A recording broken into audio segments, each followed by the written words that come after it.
Let's get started. Good afternoon, dear honorable experts and guests. We are beginning the third edition of the International Expert Forum, European Meridian 21, a platform for exchange of views and developing contacts between experts from European countries and Russia, supporting the geopolitical research and the cooperation in the fields of sciences, history, and education. The co-organizer of the forum, created in 2019, is the Institute of Europe of the Russian Academy of Sciences. And I would like to thank the director, Mr. Alexey Gromyko, for his support and cooperation during all these 3 years. In 2019, the forum was held in Brussels in partnership with the Royal Institute of International Relations, Egmont Institute, which hosted the event, with the participation of many renowned experts. And I am pleased to welcome today the ambassador, Mr. Mark Franco, the Egmont Senior Associated Fellow, as a speaker of our forum. In 2020, the event was held in an online format and was moderated by Mr. Fyodor Lukyanov, editor-in-chief of the Russian Global Affairs Journal, one of Russia's major political scientists, professor researcher in the Higher School of Economics, and host of the global political and economic TV program, International Review, on Russia 24 channel. Mr. Lukyanov, thank you for being with us at our third edition. In the 21st year of the 21st century, at the virtual platform of the Russian House, located at 21 Meridian Street, Brussels, we will talk about the social and political implications of new human challenges, discuss the digitalization of social relations, as well as new perspectives of European-Russian relations. The leading Russian and European think tanks and research centers, such as Russian International Affairs Council, Egmont Institute, Belgium, College of Europe, Belgium, Research Center of MGIMO University, Russia, Science and Policy Foundation, Germany, Center for European Policy Studies, CEPS, Center for Political Information, Brussels School of Governance will participate in our forum. We are happy to greet our guest member of the European Parliament, Madam Claire Daly, who will deliver the speech at the plenary session. The topic of the forum is the global economic corona crisis, political and social consequences. United Nations Secretary General Antonio Guterres has called the global pandemic crisis the worst in the century. According to the United Nations, the global economy shrinked by 4.3% in 2020. The pandemic has hit developed countries hardest, exacerbating political and economic divisions. Globalization processes have slowed down, while the role of nation states have returned to the fore. The pandemic has also made great strides in the digitalization of social and political life. On the eve of, and especially at the height of the sanitary crisis, communication has become a powerful social political factor, and those who control it and have the ability to gather information have gained enormous power. Information space keeps humanity in a common communication field and ensures the global interconnection of the world. How will Russia and Europe cope with the new challenges and overcome the global economic crisis? What line will the European Union and Russia seek to have in the face of global communication challenges? What will be offered as solutions? What is the store for the relations between Russia and the European Union? How will the pandemic affect them? What alternative scenarios exist? Our forum will include two sessions.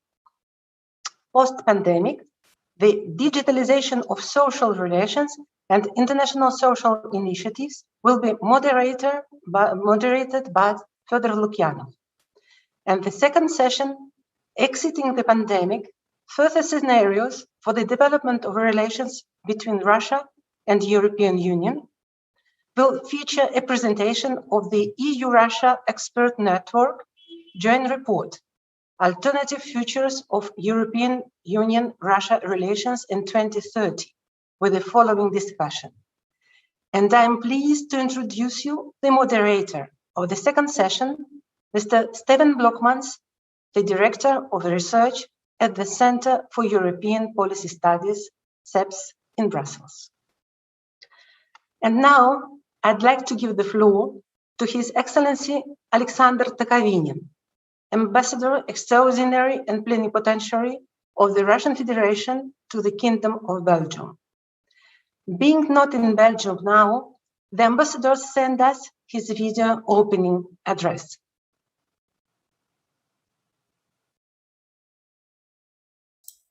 Уважаемые коллеги, друзья, Distinguished colleagues and friends, ladies and gentlemen, I'm very happy to welcome all the organizers and the participants of the European Meridian.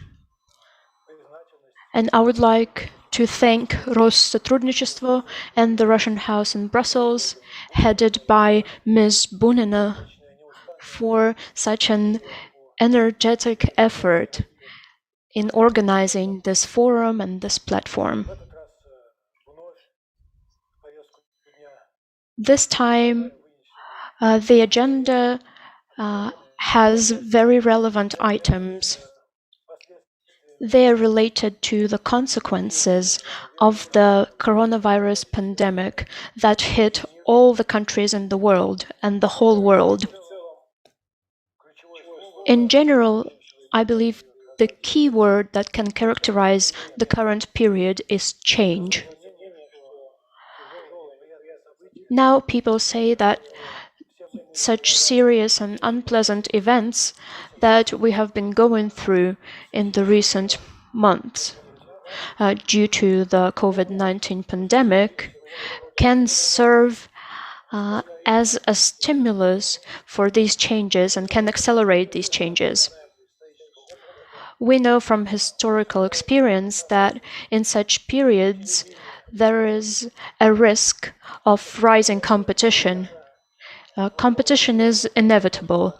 However, Russia welcomes when this competition is based on international law, mutual respect, and taking into account the mutual interests. In the era of change, there is little point in trying to predict the future by using the events in the past. And now the experts and academics need to try to feel and to predict some unusual turns of event. And they need to help the people who are involved in decision making to take these new twists and turns into account. I believe that this work can best be done together and in cooperation of experts from different countries. And I believe that only through this cooperation can we reach the best results. I would like to hope that today's session will facilitate this cooperation, and I wish you all good luck. And, thank you, Mr. Ambassador. And now I have the honor to pass the floor to Mr. Dmitry Polikanov, the Deputy Head of Россотрудничество Federal Agency, Russian House. Thank you very much. Дмитрий, пожалуйста, вам слово. Thank you very much. Since most of our participants, I guess, speak English, so I will probably switch to English to make life easier for most of you. Of course, it's a great pleasure to participate in this kind of expert event, because currently, when we see the crisis in Russian-European relations, we raise hopes to the expert community, because they help us to maintain communications between our countries, between Russia and Europe. So I think it's very important to discuss the problems that we have, and also to try to find in these difficult times some solutions, some possible lanes or way out of the current situation. The situation that we have today is actually, it's not new, right? So we somehow were slowly drifting to this state of events. But I guess that most of the experts, at least in Russia, believe that we have reached some bottom in our relationship with the European Union and with many European countries, and that we cannot go further down. But actually, what we see now is, especially in the last few months, how these relations deteriorate even further. And there are several factors which are very difficult to reverse. Russia is fixed as an aggressor in many doctrinal documents of the European countries. And this means that as soon as, you have this kind of terms and definitions in your strategic political documents, it means that it will be very difficult to improve the situation because, even if there is political will to change something, it will take a long time to make the necessary amendments to this kind of documents, and it's a real pity.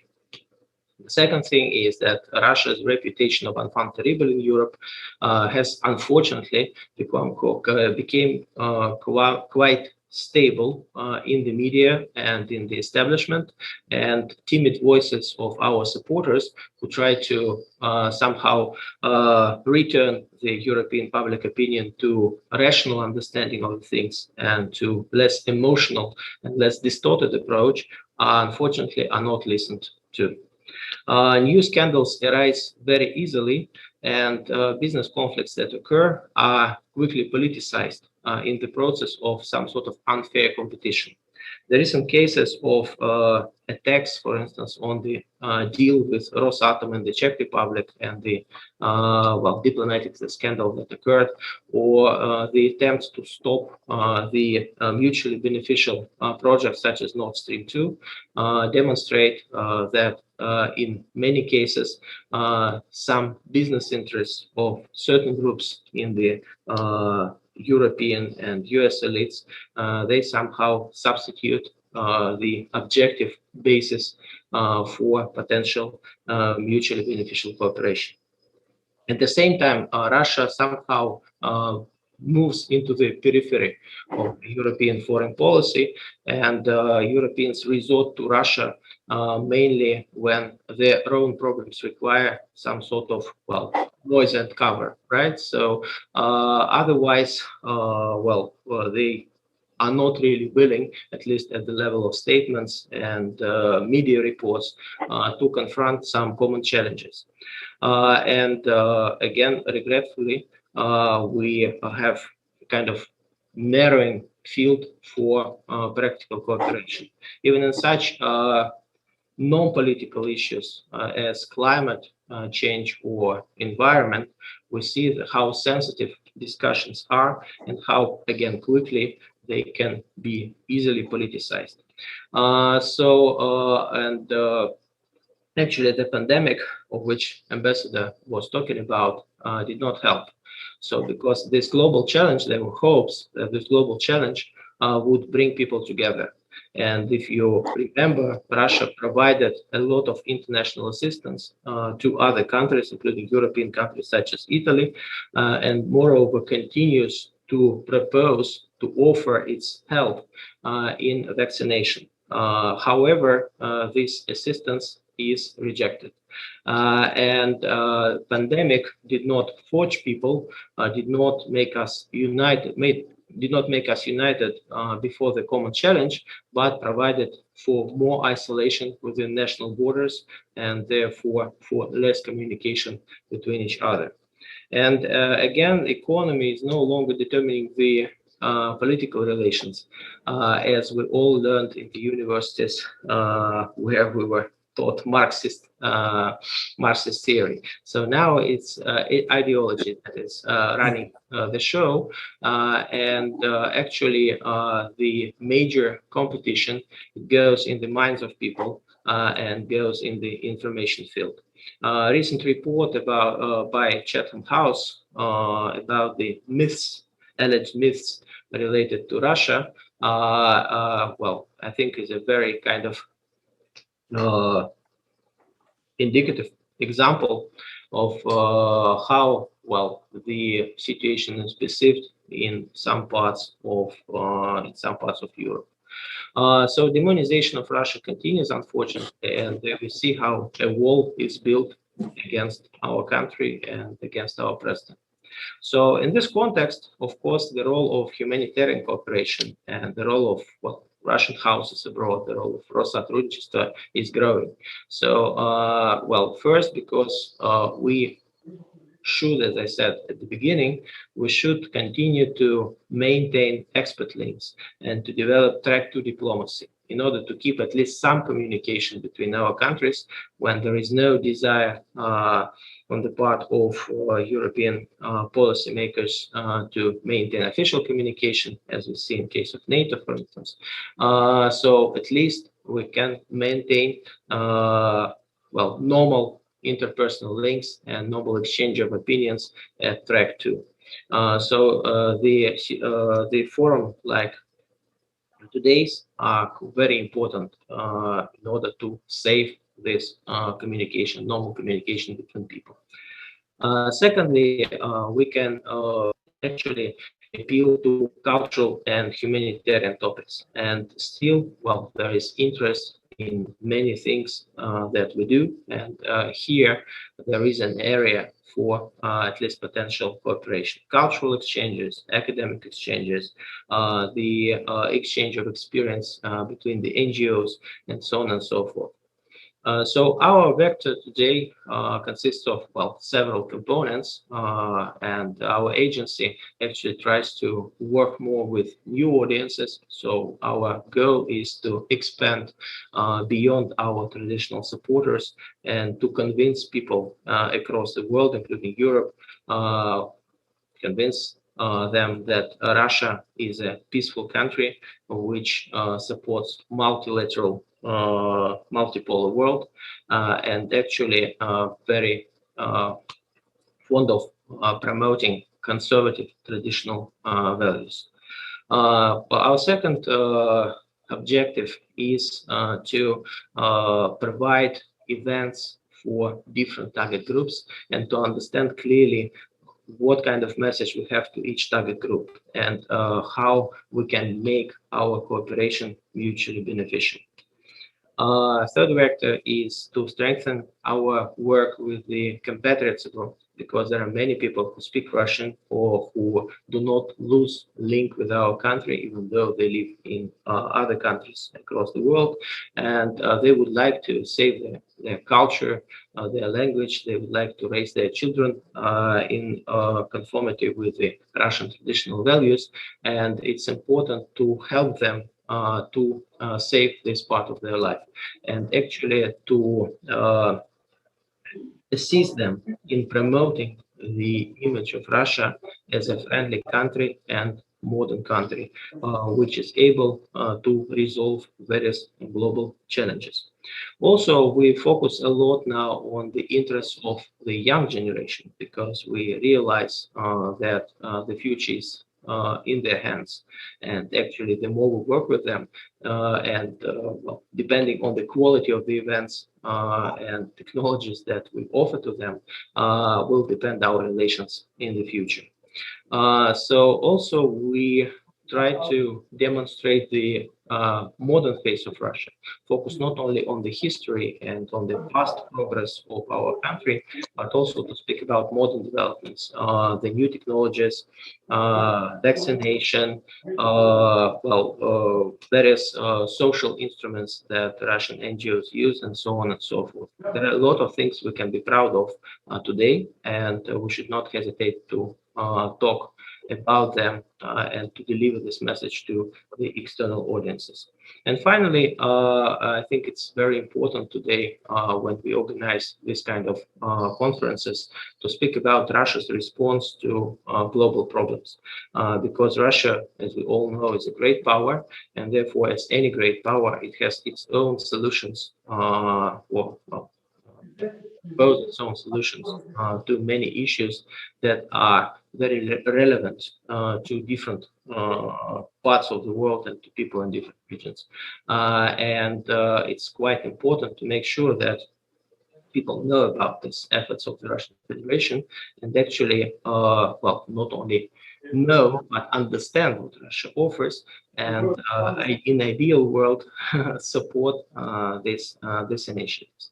So these are the major, probably guidelines that we use in our current activities of the federal agency, and I really hope that at least some of our efforts will be productive and will help to improve the climate in Russian-European relations. Thank you very much. Thank you so much, Dmitry Polikanov, Deputy Head of the Federal Agency Россотрудничества, Russian Houses Abroad. Thank you so much for such a detailed and complete presentation of the activities of Russian Houses Abroad. And now I would like to pass the floor for the first keynote address to Mr. Alexei Gromyko, Russian historian, political scientist, Doctor of Political Science, Director of the Institute of Europe, and corresponding member of the Russian Academy of Sciences. Mr. Gromyko, the floor is yours. Thank you, Vera. Thank you very much. I'm honored to participate for the third year in this project, and I would like to thank all the partners besides the Institute of Europe, the journal Russian Global Affairs, Россотрудничество, and the Russian International Affairs Council. Let me share with you some ideas on the topic to cast some light, hopefully, on certain points and views which we're going to discuss in the course of this meeting. In the center of our attention is the pandemic, its ramifications, its consequences, and I would like to join Ambassador Tokovinin in saying that the pandemic has been both the trigger and at the same time the transmission mechanism. In the times before COVID-19, some fundamental problems that caused the previous crisis, the economic and financial crisis of 2008 and 2009, had not been resolved. It seems now to most specialists and observers that the pandemic further exacerbated this situation.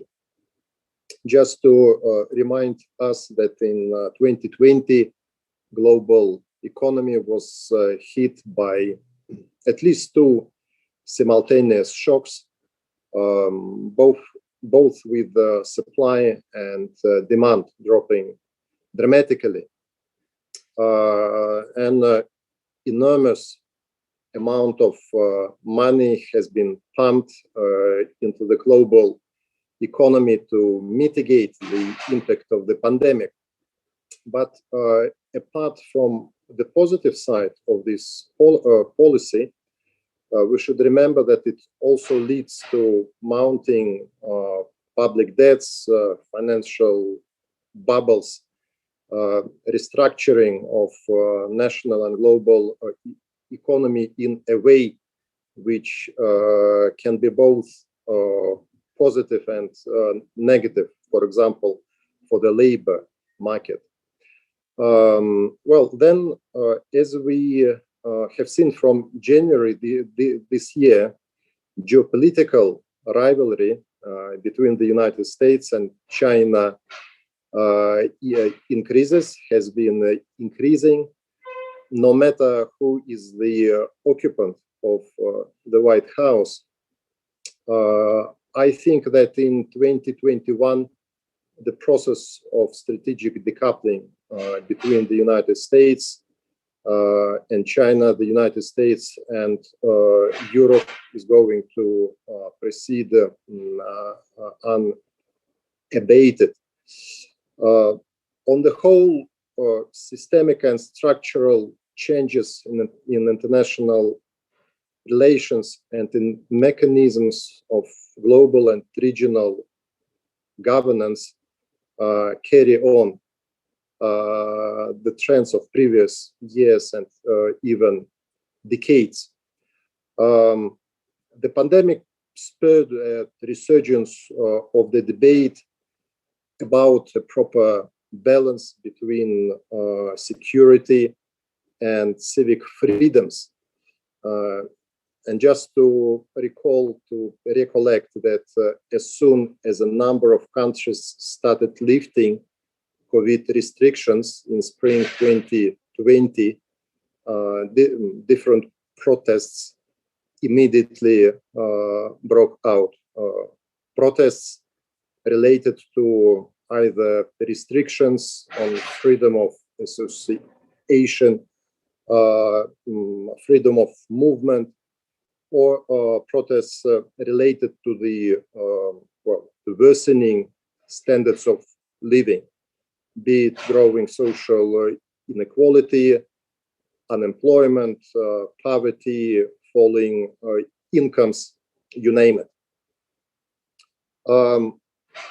It seems to me that the changes taking place in connection with the pandemic follow the logic of the general shift towards a polycentric world order.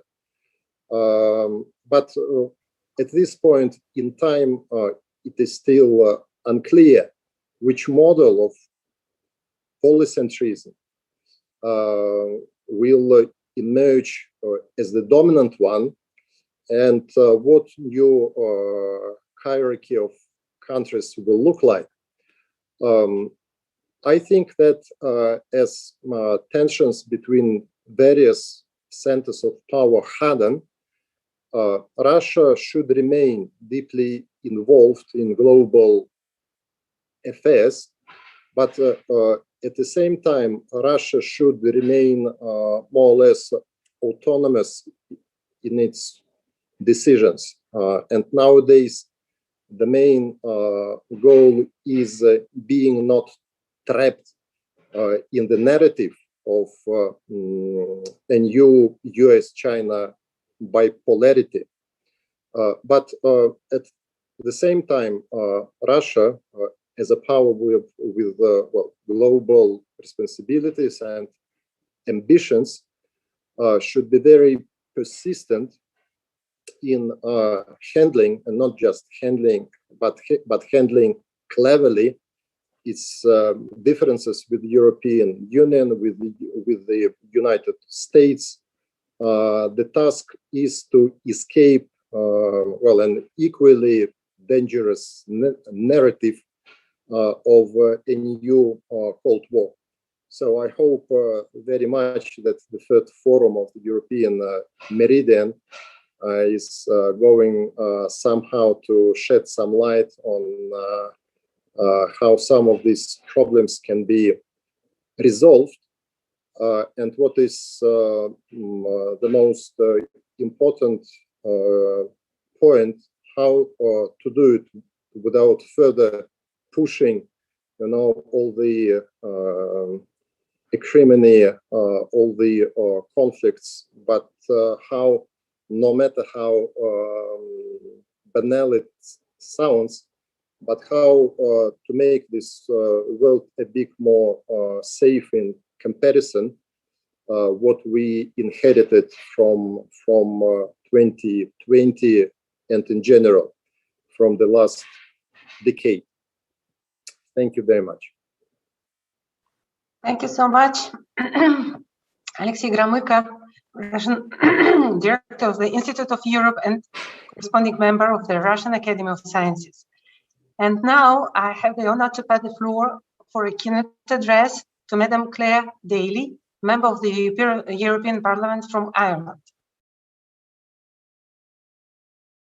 Please take the micro. Aha, at last, that's a bit better. Thanks very much for inviting me. The privilege is really all mine to be here today. I think as the global north begins to emerge from the coronavirus pandemic, healthy EU-Russian relations have probably never been more important, but at the same time are further away now than they have been for a very long time. I think the coronavirus crisis has been a catastrophe, huge death tolls, huge economic problems in the global north, I suppose, growing consolidation of wealth upwards, away from small business, job losses and all the rest of it, not to mention the problems in the global south, where we see in many instances these countries being left to fend for themselves with the reprehensible a viewpoint of the likes of the European Union in blocking the lifting of the TRIPS waiver, which would allow the generic manufacture of the vaccine and allow those economies somewhat take over. So we're in a very difficult backdrop at a time when international solidarity and coordination couldn't be more urgent and necessary. And yet we have, on a growing scale, a revival of terms like great power competition. We've deteriorating relations, escalating rhetoric, and really a build-up to a very serious Cold War footing that at various stages gives the indication that it could become quite hot at any time. And I suppose that's the backdrop that we are talking about EU-Russian relations. Now, when I became a member of the European Parliament in 2019, I have to say relations were already pretty bad. But actually, in the last period, I would have to say what is unfolding is something that I have never witnessed in my lifetime. I have to say the position of the European Parliament on Russia is becoming increasingly one-sided, increasingly divorced from reality. And I can only describe it in some ways as being some sort of a collective irrationality, because it's not an overstatement to say that every week there are new accusations leveled against Russia: sabotage, cyber attacks, infiltration, foreign interference, propaganda, hybrid threats. I really don't know how you have time to do anything else here, so busy undermining the European Union morning, noon and night, if the narrative was to be believed. And we have a scenario where we as parliamentarians are supposed to scrutinize information before us and examine the evidence. But instead of that, accusations are being bandied around without any evidence whatsoever. The conclusion is Russia is guilty. You don't need the evidence. It's affirmed without argument. And this is happening constantly. And where is this coming from? I mean, in some ways, it's an attempt to deflect from the problems of the European Union itself. We saw with Brexit and the beginning of a threat of a breakup of the Union, where many powers wanted to deflect from their own responsibility as to why British citizens wanted to leave, as to why so many citizens across the EU are not happy with those institutions. And rather than looking inwards at the problems, look to an external, I suppose, person being or state being responsible, and it's Russian foreign interference and so on. So we have on a very regular basis instances like we had a couple of weeks ago on the Special Committee for Foreign Interference in the EU. We had Mikhail Khodorkovsky in at the committee to talk about the work of his dossier centre. And I think it's a good example of the type of problem that we're dealing with, because Mr. Khodorkovsky is obviously an internal player within Russia himself. He has his own agenda, but nobody brings that point out into the open. He presents a report which he says he can't give us the evidence of because he's afraid of his sources, but he'll show the information to MEPs and then bandies around a whole series of wild accusations that nobody has the chance to scrutinise. And when I examined his document after the meeting, it actually had nothing in it.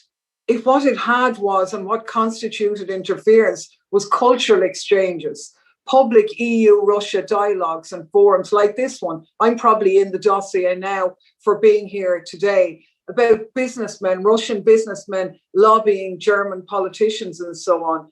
None of these things are Russian interference. They're normal relations that go on between neighbouring countries and countries in the world, but presenting them in this way, not allowing them being scrutinised, feeds into that narrative. We had it yesterday as well, when we had the Czech Republic representatives in.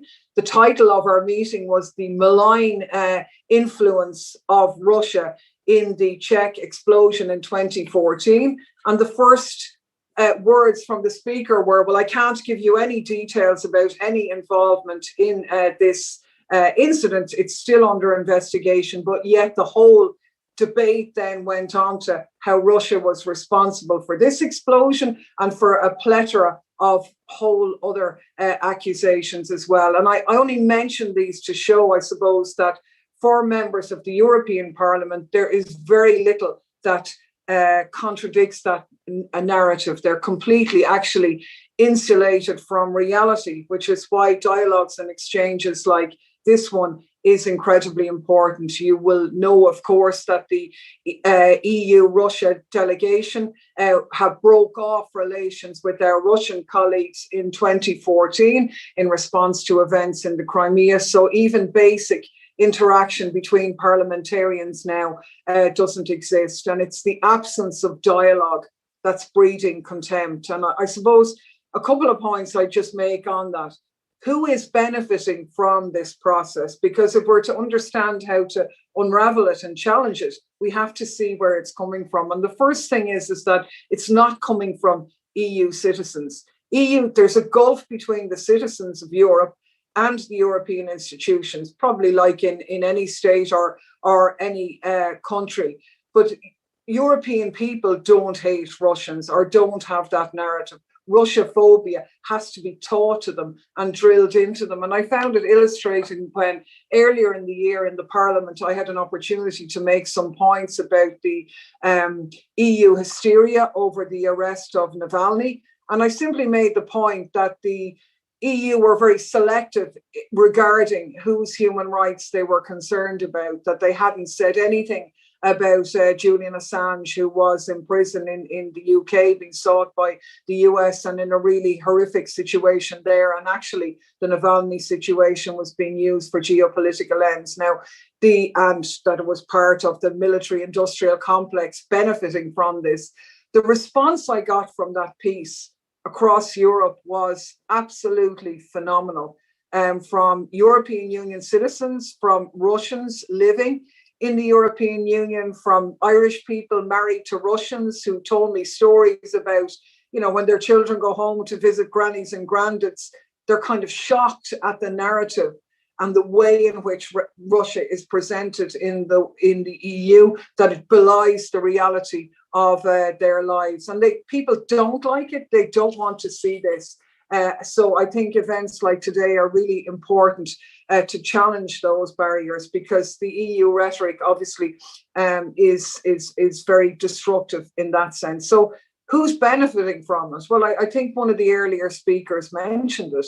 This is in part, there are people who can really profit from a world in crisis and who are doing everything they can to hide their own role in this. The points were made about Nord Stream 2, for example, which is, I suppose, a legacy of Donald Trump's destructive geopolitical trade policy with regard to Russia, but a project that's mutually beneficial to Russia and to the EU is being constantly undermined. Is at whose behest is this? Well, obviously the American energy interests and so on. I think behind all of this, there is an influence of the US seeking to further develop a breach between the EU and Russia, and indeed in China, and make the EU in that sense more dependent on the US itself. It was also similarly, if you like, the resumption of the Czech explosion, how it suddenly, rose its head 7 years on as a Russian plot is very suspicious, because it did serve then to block a deal for the Sputnik vaccine and excluded Rosatom from a nuclear tender that was taking place. So there are important, I suppose, capitalist and big money interest behind a lot of this propaganda and deterioration of EU-Russia relations. One of the big players as well is the European arms industry, because if you want to justify increased military expenditure at a time of a global health pandemic, when we have the affront now that the EU for Health programme has a budget of 4.7 billion, but for the first time now, they're setting aside a direct European defence fund for direct military research and expenditure to add to all of the money coming from the national member state budgets. But to justify this expenditure and all of the expenditure in military mobility and misnamed peace facilities and all the rest of it, well, then you have to have an enemy. You have to be defending yourself against somebody. And they have placed Russia into that role and that scenario. And I suppose the issue is, and the challenge for the afternoon is, how do we get our ways out of it? And I think one of the ways is, in fairness, the response that did come about from Russia in relation to the response to the Borrell visit, where Russia said, right, we're going to deal with countries bilaterally. And I think that is actually a good tactic that people might want to explore, because member states and countries are grounded in their own material interests. We see, despite all the hype and the propaganda about the Russians are interfering in everything, it didn't stop a whole number of EU member states reaching deals for the Sputnik vaccine. So you had the contradiction with the countries doing those deals, and yet the European Parliament, in its dialogue then, excluding those who had benefited from the Sputnik vaccine from their digital green certificate to allow travel freer around Europe. Absolute and utter nonsense. And I think we have to recognise that the EU is becoming a little bit divorced from reality. Politicians in Brussels are in a bit of a bubble. They're going into a very whipped up rhetoric, which is not helpful. And I suppose the task is to divide the rhetoric from the real interest, because we saw it also with China, with the European Parliament voting to cut off the China trade deal, which, to be honest, is much more beneficial to the EU than it is to China. And I think a lot of the member states of the European Union will understand that and bring back that rhetoric, but maybe not. Sometimes the Cold War can emerge into a hot war, and it's incredibly dangerous. So in that sense, I suppose my plea for today and for going forward in developing our relationships is that we must base ourselves on evidence, on facts. We must base ourselves, as has been said, on international law, which has been debased and ignored, and seeing ourselves as the guardians of that and putting forward our cooperation in that way is incredibly important. I think cultural exchanges, parliamentary exchanges, and breaking down those barriers are the only way to combat what is a very dangerous and highly organised campaign to try and further breach the gap between the EU and Russia. And in that sense, I'm very glad to be here today to play a part in breaking down those barriers, to operate as a good neighbour with our Russian friends, and to try and do what we can going forward as the world begins to open up post-corona. So thanks so much for inviting me, and the best of luck with the rest of the forum today. Thank you so much, Ms. Claire Daly, member of the European Parliament from Ireland. Thank you so much for this analysis, so emotional and detailed, and I think that it's a very good beginning for our further discussions about the corona crisis consequences in the communication field, for example. And if now we are collecting questions, I would like to remind that you can send us your questions in chat and write them, introducing yourself and identifying the expert to whom you address. And we'll address your questions to our keynote speakers. Thank you so much, Alexey Gromyko and Claire Daly. And now we should pass to our first session. And I am inviting Fedor Lukyanov as a moderator of this session to introduce the problematics of the session and its speakers.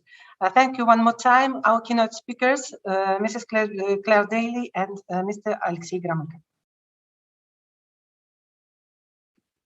Thank you very much. That was a fantastic start of this discussion. I'm very happy to be here again. I was invited to participate in this forum last year. And as I remember, we were sure at that time that next year's forum, of course, will be offline in a much more traditional and normal way, and so on. As we see, development turned to be more complicated than we expected. And now, for example, I wouldn't dare and risk to say in which form our forum will take place next year. Hopefully offline, but no guarantee at all anymore. In a way, this is maybe the main influence of digitalization, the topic of our session, digitalization and its impact on social life, on interaction between people and societies. But of course, the impact of those developments will be much more long-term and will have prolonged consequences. So I have my very fresh personal experience. My son, who is 8 years old, he finished his school yesterday, and that was last day. And the teacher invited us to discuss his achievements, both negative and positive. But what she said, and that made me immediately think about our discussion, what she said was that after a year with pandemic, she is a very experienced teacher, teaching for 30 years. She said that she could barely recognize children because they changed. According to her, they changed. They started, all of them started to be much less extrovert, much more focused on themselves. And she believed, based on her really rich experience, that all this will be with us for quite a long time. And that will be, of course, the most important implication of what we went through since February, March 2020. The issue which was put on the agenda in our session is almost unlimited. So we can talk about this for hours. So unfortunately, we don't have time for this. So I asked distinguished panelists, sending them my thoughts yesterday, to focus on, if they find it appropriate, to focus on a few points. And the main one, from my point of view, is that pandemic, of course, didn't change the international politics and international life, but what it did was that pandemic gave enormous boost to all those trends which started before. And digitalization was part of heated discussions since several years. Digitalization as a mean, as a goal for development. So pandemic just opened up completely new opportunities and made this digitalization basically unavoidable. Even those who hate Zoom, Skype, and all this stuff, they have to use it. But together with that, I think we arrived to a very interesting point of our history, when all fears which we inherited from 20th century, the century which gave mankind and global readership the most well-known utopias and dystopias, mostly dystopias, and anti-utopias, as we call it in Russia. And that was a serious fear and serious concern in the first half of 20th century, that societies will and states will turn more and more authoritarian and even totalitarian because of social trends, because of political trends, because of technology. And the main fear, as we remember, was expressed and described in the famous novel by George Orwell, 1984, sorry. And that was the expectation that ideologies will create a totalitarian world. At the same time, it was another writer, well-known writer, Aldous Huxley, who described basically another way to totalitarianism through technological development and victory and triumph of total optimization and comfort. Again, in 20th century, we believed that Orwellian vision was more dangerous. Now we see that Orwellian vision with total control and manipulation is coming, and maybe already with us, but from the Huxleyan angle.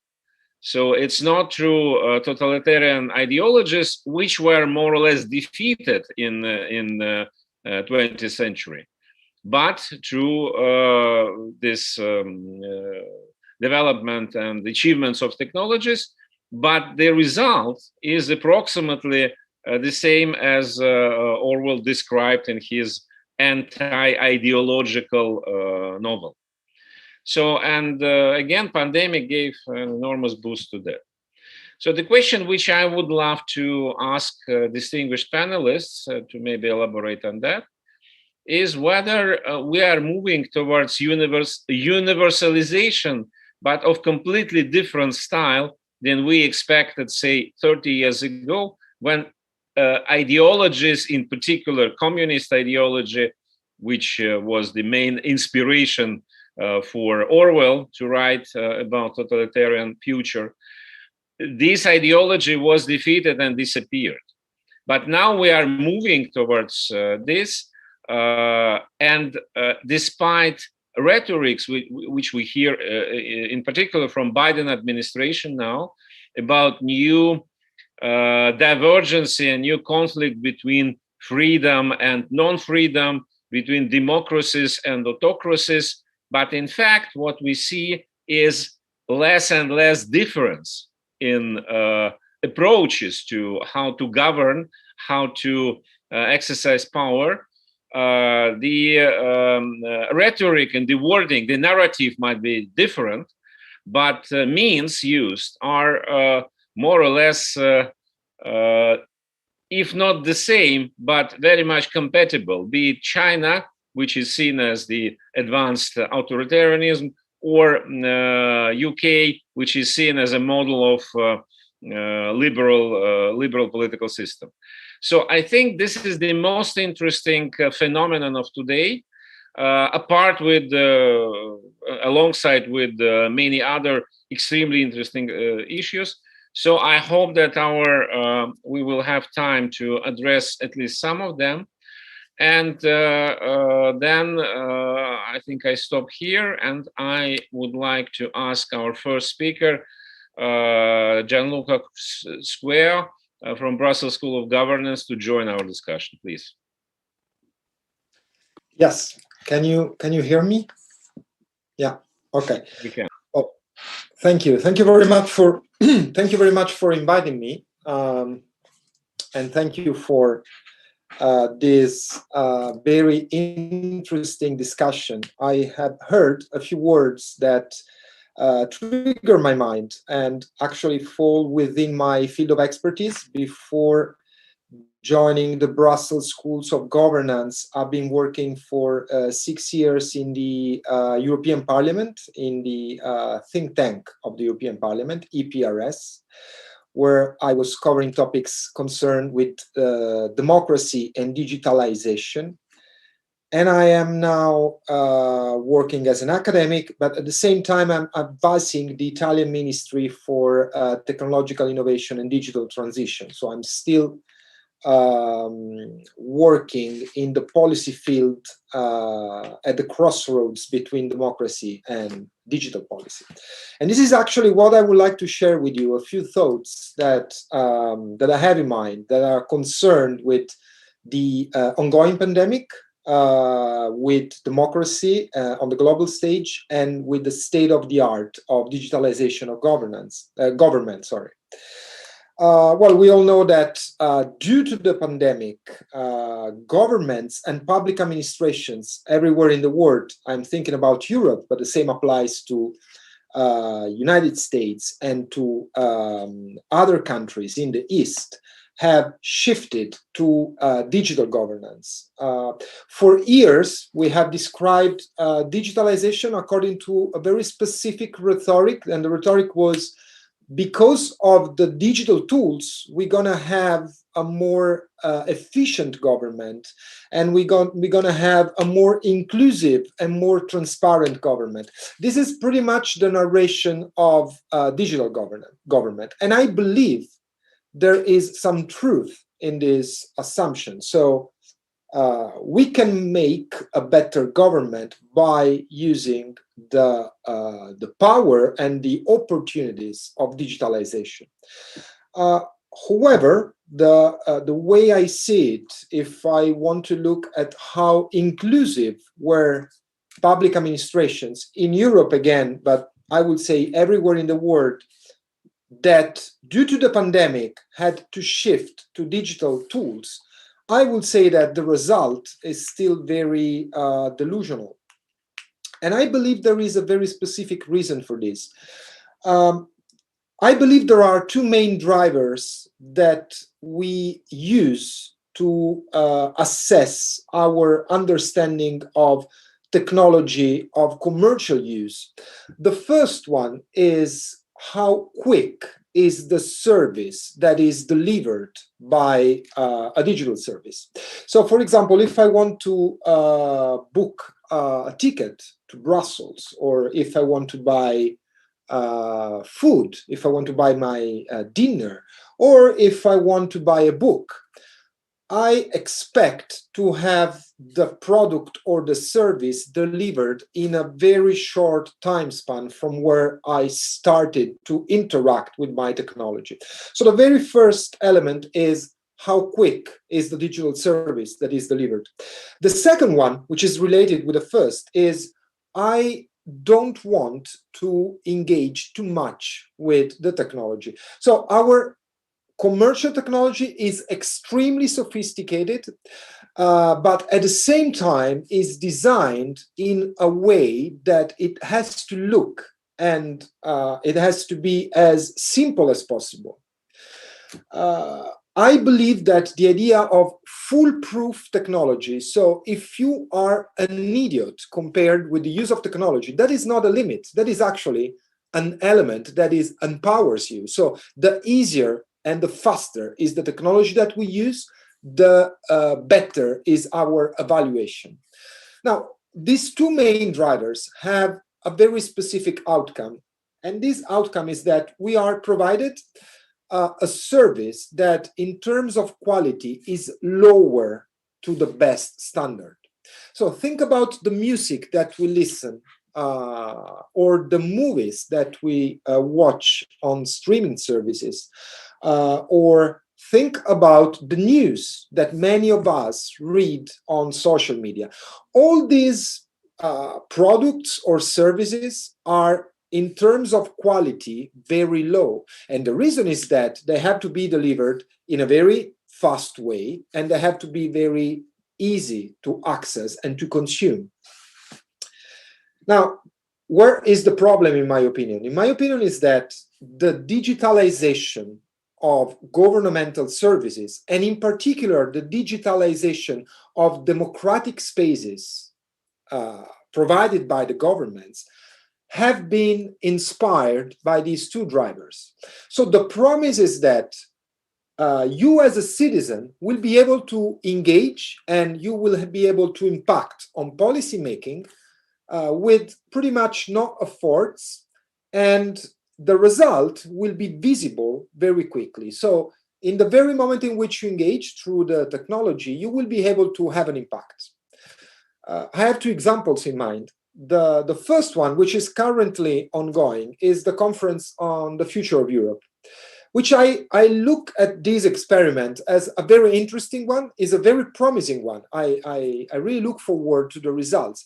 But if I have to think about how the conference was narrated to the public, the idea was, we're going to have this platform, you're going to give us your ideas, and eventually the European Union will change according to your proposals. Which to me is a very huge mismatch between the complexity of politics and policy making in real life and the two drivers of technology. The other example has been concluded. It was run by President Macron in France 2 years ago, La Conférence Citoyenne, so about climate change.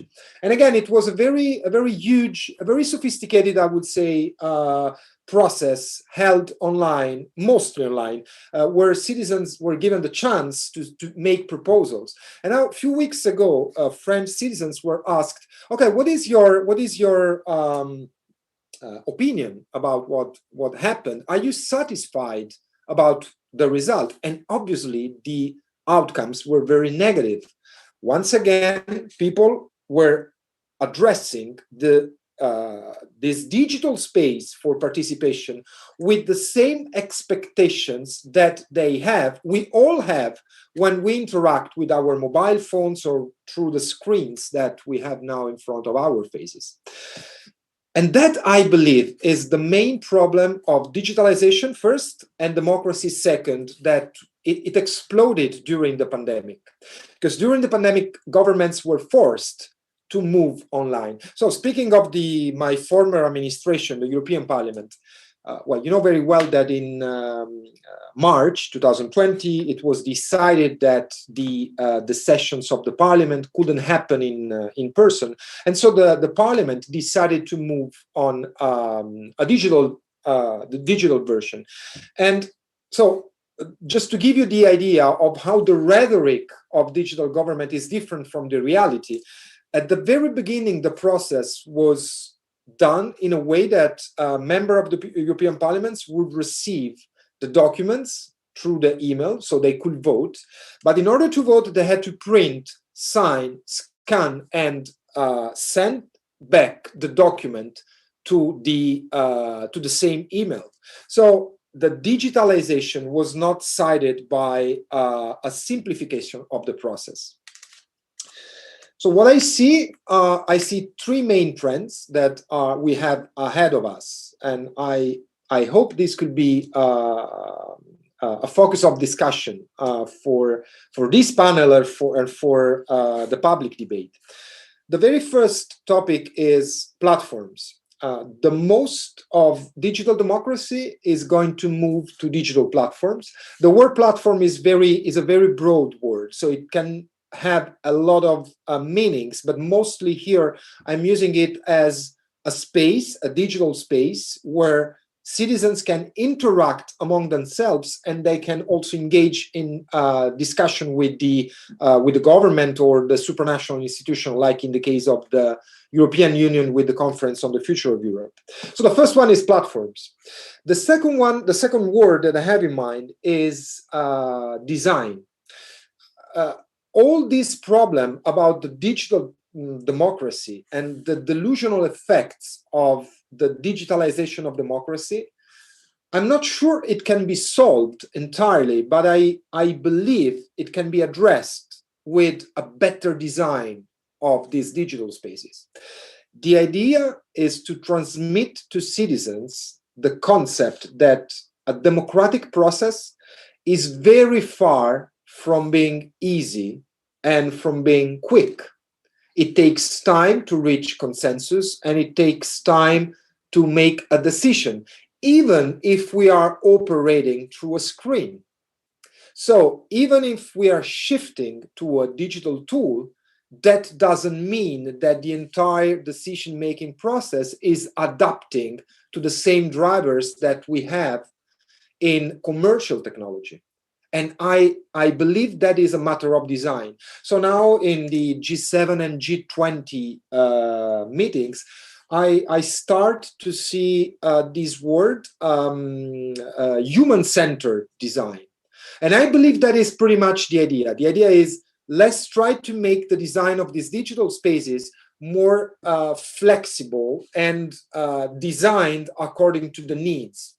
I was reading yesterday, I think, this Lisbon Declaration that is going to be released in a week from now at the end of a process. And they have this very nice title, which I couldn't really understand. But again, I think it can be explained with what I just said. And it was Digital Democracy with a Purpose. To me, it's like saying the digital democracy we had thus far that didn't really make any sense, because precisely for what I told you, it gave us delusional results. So we are going to make it, to add it a purpose. That means we're going to show you how the process has an end, but it's not that immediate and it's not that easy as your mobile phone. And the very last information, which was also mentioned by our moderator and by other speakers, I think is the concept of data. And when I say data, I mean in a broader sense, so personal information. All this process, all this digitalization works with the use of data. So I think that there has to be a certain agreement on the number of information that we collectively and as citizens we want to give to governments, in order to let governments make decisions that are fit for our needs. And in the public narration of data, there is quite a defensive approach, which I think is right. So we should defend our data, that's correct. But at the same time, I don't think there is a way to make collective decisions online through digital tools that are not data-based. And this data have to be provided by those who participate. And these are my initial thoughts for this discussion. Thank you very much. Thank you very much, Gianluca. I think you said a lot of very important points, but the last one is, of course, enter into a whole world, because data is everything now. In Russia, there is a popular saying now that data is a new oil, that this is the resource for making money. Other people say that data is a new weapon, because with data you can do much more than with anything else. And of course, data is a source for actually enormous vulnerability of states, because the more digital we are, the easier, as we see from day-to-day practice, the easier is it to paralyze us, actually. So recent very strange story with the pipeline in the United States, and according to leaks, money was paid to those people. So that was very successful, actually. So, and digitalization makes us to think about so many new things. Yeah. Okay. I would like to ask Maxim Suchkov from GIMO University to continue on this. Thank you very much. Thank you very much, dear colleagues. Hope you can hear me well. Yeah, excuse me, and please, since we have a certain time available, so please be concise, 10 minutes. Sure, I will be extremely concise, perhaps finish earlier than this. Sorry if you can hear the echo. I'm sitting here at the auditorium here at the GIMO. Our moderator initially presented us with the three very interesting kind of chunks of intellectual thought that I thought it would be interesting to reflect. That was asked whether there is still this notion of private life today, given all this digitalization of the information space. And I think when we talk and think about this issue, we have to distinguish different layers or levels of privacy. The first level is that your privacy is defined by the very access to the internet and technology. Basically, as simple as that, you can have your private life as long as you're not online. Once you are online, you have to operate on the basis that you don't have this private life. The second level is that your privacy is defined by the scale of technology that you use and by the frequency of technology that you use. So basically, your data is available to companies and potentially to intelligence services if they either ask for this access or hijack or hack into your information. So that is very important.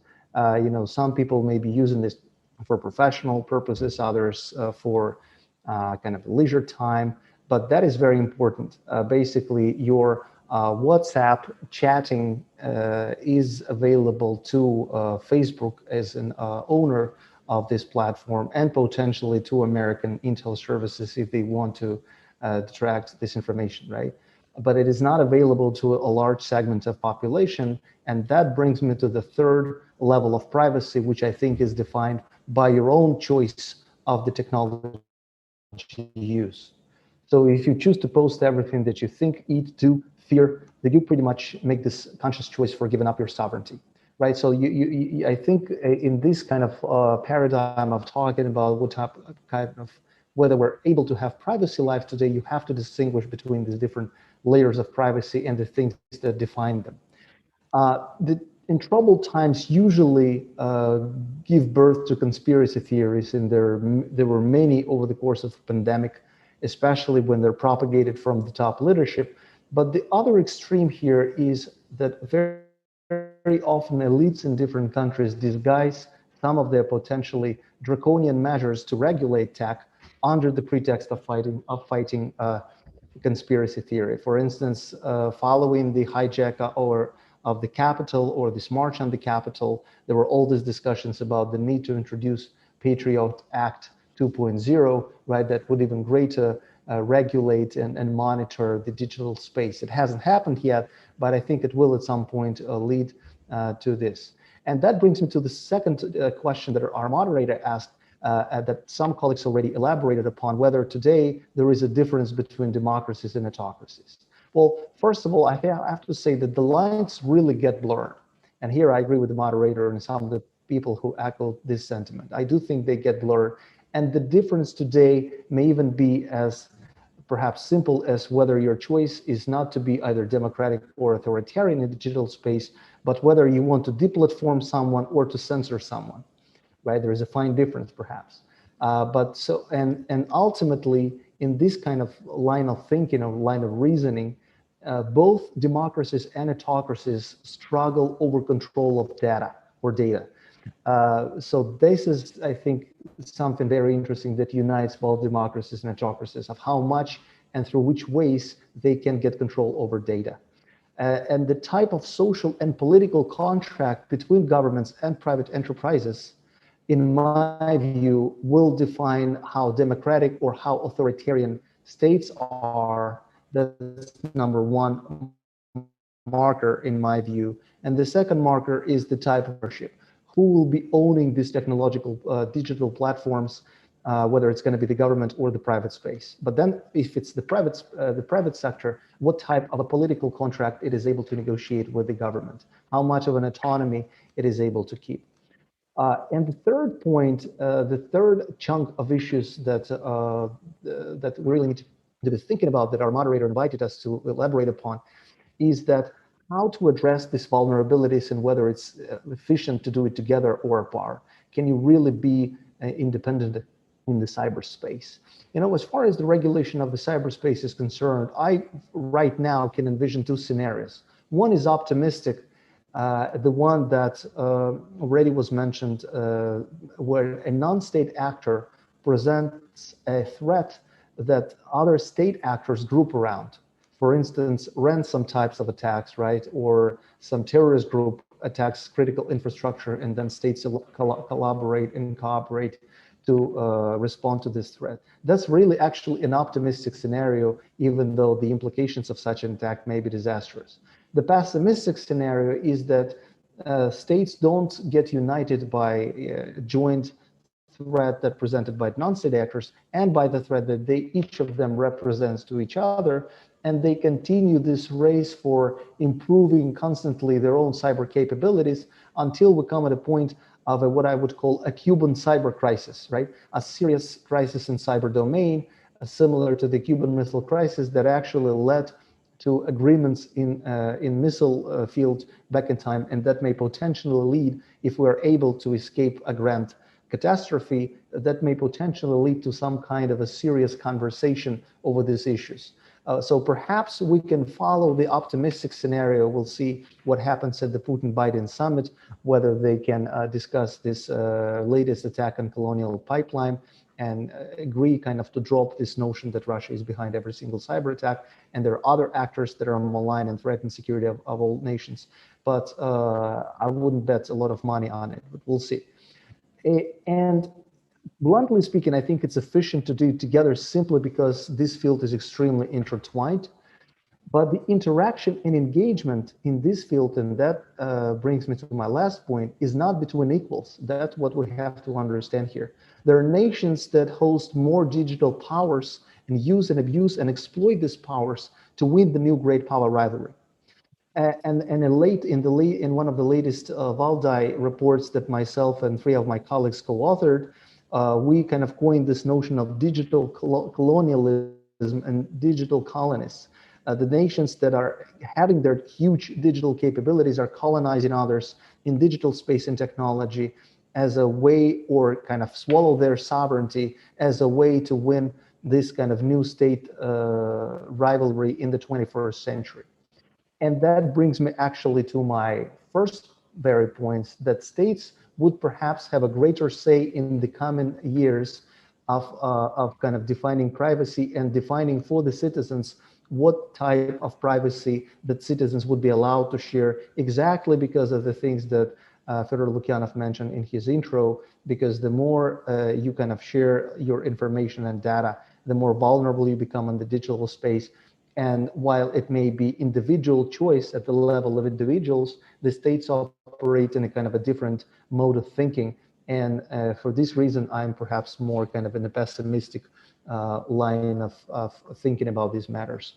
Thank you so much. I'll end here and we'll be happy to look forward to the conversation. Thank you very much, Maxim. You mentioned Cuban cyber crisis. And it sounds horrible, actually, because if I try to imagine this, to construct this kind of crisis.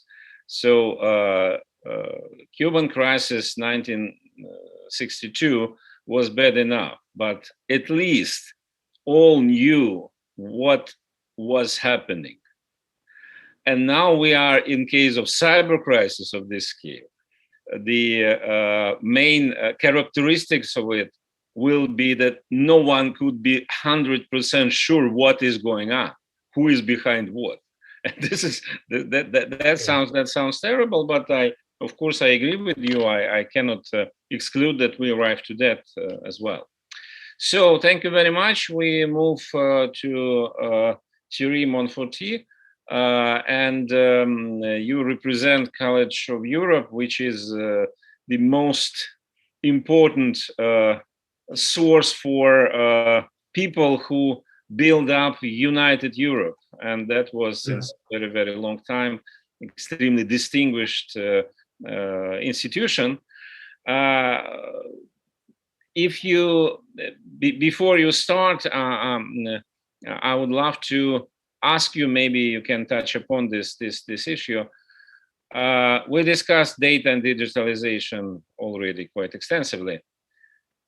From your point of view, especially as a representative of College of Europe and integrationist institution, is digitalization moving us towards more cooperation or less cooperation? In this new environment, is it makes it more sense to work together on challenges, or maybe the opposite, to be apart? Please. Thank you. I can give my opinion because I'm the director of different services here. I participate and I manage the selection of our students, also taking part into the selection of the academic staff or the personnel. And as you certainly know, the College of Europe is what we could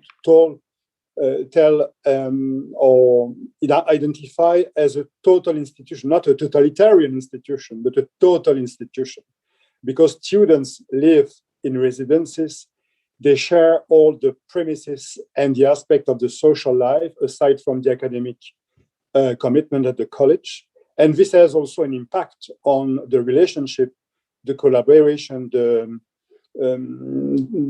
cooperation between the students, the academic staff, the permanent staff, but even the staff of the college, the administration, the participation to events in or outside the college, on both campuses in Bruges and Natolin. This means that we're in a very total institution. And it's true that the COVID and the sanitary measures we strictly follow because of the Belgian state we are in the Flemish region of Belgium. This means that we needed and we had to take decisions and measures to make sure that we respect the rules and that we protect the population of the college. And this is where I really strongly disagree with the title of the second item, where you have placed the accent on the more digitalization, the less difference between democracies and autocracies. Isn't that true? Quotation mark. If I take the example of my institute, I'm not here as a Belgian-Italian citizen, but a director in a total institution. You know, we take a very, very important attention. We take it, we maintain it, and we develop it around the protection of data and the role of everybody at the college, from the student to the staff of the college and the academic part of it, the visiting professors included. It's true, we needed to maintain a good communication between all those actors, stakeholders included of the college, and making sure that we avoid too many misunderstanding or wrong interpretation in terms of communication between all the actors. The experience we had via online or remote manner to deal with the situation is not new at the college. Why? Because we welcome roughly 50 nationalities in our European Institute. And one element to precise, if we are indeed in favor in general of European integration, we are not an office an element of the propaganda for European integration. We are first a university arena where everybody can give his opinion, her opinion, to the condition that we respect human rights and the principle of the state of law. So anybody can intervene and can even be against a more integration into the European Union and around the European Union. But you need to get into a very, I would say, positive way of presenting the arguments, the positions you defend. So we are open, but it's true, the large majority of my colleagues want and need more integration because of a fundamental, I would say, principles, which is the respect of human rights, but also the respect of the state of law. So if I look back to the end of the years 2010, where we already started with the selection of the students via Skype at the time. Now it's more WebEx because it's much more trustful. We had already this experience, at least for selecting the students via an interview. Each of the students is interviewed personally, so it's not just a question of selecting people on file, but also after an interview of 15, 20 minutes. It's, of course, much more comfortable to do that in person. But as far as from last year, we were hindered to proceed with personal interviews in the country or in person at the college. Then we moved to the WebEx system. And we are very satisfied about the results, that's for sure. Now, the quality of the contacts between the people in a total institution, where finally the students were forced to stay in residences to follow most of the course online. We had just in September, October, part of the course in person, and then again, the second part of March, and some days in April, because the semester finished in April, and now students are doing the exams until mid-June. So it's clear that it cut the quality of the contacts between the persons, and some of them suffered, both professors and students, but also the administration of the college and the academic staff here present. So it's true that it didn't destroy, but it affected the quality of the exchanges. So we were very, very attentive to the maintenance of the quality of the contacts, but with the strict application of the sanitary rules. One very important element through this approach is that we applied the GDPR rules, of course, decided by the European Parliament a few years ago. So it's clear that from the moment we were in this direction, maybe 4 to 5 years ago, we applied them and we developed them, we improved them, because it's clear that applying GDPR rules requires some experience and adaptation. But now I think that, and this is also after discussions and exchange with the students and the professors, that via the meetings, conferences, data we have from the students and the professors, that we clearly apply the rules, and we make sure that from a medical certificate to the data regarding an application for a position at the college, we strictly apply the very GDPR rules at the college. Now, at a more, I would say, macro level, when I read those words regarding digitalization and differences between democracies and other regimes in Europe and in the world, well, this is the attention of all of us, the civil society, the politicians, the governments, the administrations, the private institutions, to respect the rules. And even if we need sanitary component of the society since last year, it's clear that we need to apply them to the strict respect of protection of data and the GDPR conditions. This is what democracies, I think, do on their own and their best, also supported by the European Commission and the role of the European Parliament, of course. But if we can compare democracies or not compare democracies to other systems, and we were mentioning a few minutes ago the case of China. China is not a dictator. No, it's a totalitarian system where the people are not individuals. They are just part of a community where they are completely filtered, controlled, and via their smartphone or devices, they get points like children at school. And if they don't respect what the regime and the government decide for them, then they will get penalties and maybe will not travel, will not get a loan increase or get some advantages. So it's a system that Stalin, I can imagine, in the 50s would have dreamed about, to achieve a system where you don't only control what the people say in the universities, at school, or in the Duma, or in the parliaments in Central Europe, but the regime at the time of Stalin would have dreamed about controlling everybody in all aspects of their private life, not only public life. And this is what the Chinese are achieving at the moment. And this is the most, I would say, dangerous system ever imagined. We were mentioning Orwell before in 1984. Well, we are there with China. And this is the very danger of such a system. Another side, and I would add this and then I will stop, it's really at the moment some of the head of states where the democracy is not really the very objective. Syria, for example, or the way this opponent of in Belarus was arrested a few days ago, or the way people in Hong Kong or the Muslims in the west part of China are in concentration camps. Well, all those examples show how, I'm sorry to say that, but our Western democracies are very different to those systems.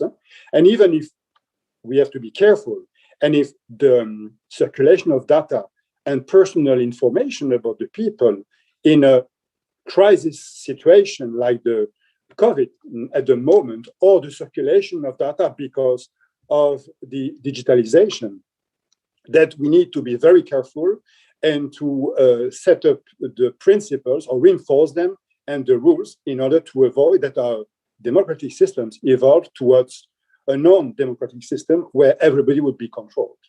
Thank you. Thank you very much. Of course, that's a very big discussion about how digital technologies being implemented in different kinds of societies, how they work. And certainly the tradition of Chinese society differ significantly from the tradition in Europe. So maybe, I don't know, I'm not a specialist on that, but maybe this is perceived differently there than it is perceived in Brussels or even in Moscow, because in our country we also have discussions about this Chinese experience, and those discussions are pretty ambivalent. But the question is, the logic of this digitalization, yes, of course, Thierry described very extensively the limits or the rules of this new approach, and certainly attempts will be made, efforts will be made to not to allow those technologies to dictate, or rulers to dictate through these technologies. But I'm afraid that the logic of this process is anyway pretty similar in China and in other parts of the world, not because of political mode, but because of necessity to confront multiple challenges which are coming. And that's of course an extremely important issue to discuss in rather less political, more societal terms. Okay, thank you very much. Professor Tkachenko from St. Petersburg also recently co-authored a report on some parts of these issues we discussed. Please go ahead. С вашего разрешения я выступлю на русском языке, подготовил заметки. So I will be speaking in Russian. Прежде всего, я This morning, I have received your questions, more concrete for today's discussion. I'll try to answer 3 of them, but before I'll do that, I'd like to briefly talk about quite difficult for Russian and politicians and diplomats about values in cyberspace and informational communicational technology. About 1.5 years ago, my colleague mathematician Andrei Telekhov, we on the Department of Communication, and we came to a conclusion that all this society of authors of communicational technology, and we all are part of them. We all have computers and smartphones, and this society can be divided into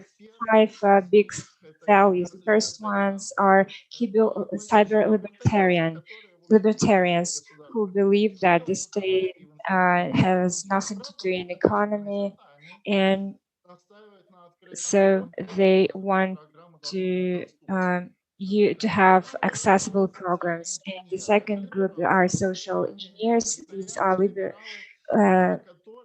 liberals who also insist that the state does not need to intervene into the economics, but at the same time they agree that the communication and digital technologies have negative consequences, and the state does not have to interfere, but at the same time it has to cut negative consequences. And for example, it concerns the inequality.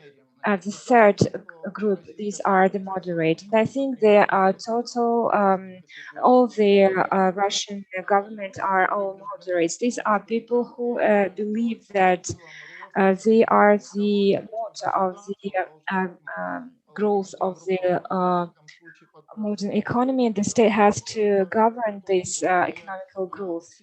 And a strong state has to push the innovative character of the economy. And the fourth group, these are conservatives who do not see anything good in the new development of the new communications. And we know that these are either communists or representatives of quite unstable beliefs, or negatively appreciating all the new things. And the last group, these are the opponents of the traditional regulation. And this is the sphere which has always been indifferent to the development of new technologies. And all its activity in the policy and economy has been developing following the approach as the technology is outside factors. So thank you for listening my vision, and I consider that the pandemic has shown that the last 2 schools, the conservatives and moralists, and the representatives of the traditional regulation are the outsiders in the so we only have left 3 groups which can represent those values and give political advice. These are social engineers, and I will talk about them, answering your 3 questions. The first one regarding what line, Russia has to choose, trying to protect society against the coronavirus using digitalization. If for a short time we do not use any more European centrism, and if we agree that Russia has always had its unique path, we have to agree that a new conception has been pushing us, the conception society 5.0. It seems to be from the first sight trivial, and it tells that the development is not only GDP development, but development concerns development and the perfection of quality of life, and each era proposes its own model of economical development, and it can be Millennium Sustainable Goals, development goals, and now Japanese experts are offering with a high grade of development to integrate digital technologies and data in order to make people's life better. It's a very interesting conception I've seen in the publication in some Russian sources, and it deserves better studying. Which way to use for digital technologies and in order to neutralize negative consequences of coronavirus, and to make our development strategically planned in regards to what social initiatives there exist in social society. You know, many initiatives exist. It's quite difficult to well, it depends on which one you prefer. I will talk about two of them. The first one concerns early access to education. In our in the introduction, Antonio Guterres told that the actual situation has brought to a situation that this new generation is a catastrophic generation. The new youngsters, 1.5 million of youngsters, have suffered because of distance learning or because of lack of any possibilities to study. And this thesis about equality and equal access to education. This is something that unites politicians and representatives of the civil society of different countries in the world. And a more global topic is solution of social problems, economical development. Millennium Development Goals of 2000, of the year 2000, was considered to be as impressive, and the Millennium Development Goals were considered to be possible. That means economic growth and improvement of life quality. It seemed to be possible, and during coronavirus, we didn't know what to choose. And I think all the European governments, including the Russian Federation government, decided to resolve social questions thanks to economic growth, sacrificing economic growth. And it was one of the illustration of that. And the third point, a very important, a very interesting one. Well, this is the that concerns cooperation in the era of conflicts. In 1990s, I spent about 1 year in the European College in Brugge, and think that integration was quite deeply studied there. And there are different schools regarding the sources of European integration, and there was one regarding the saying that the modern state and civil state is based. Joseph Kane, Joseph and I always discuss with my students, and now we have a situation when, unfortunately,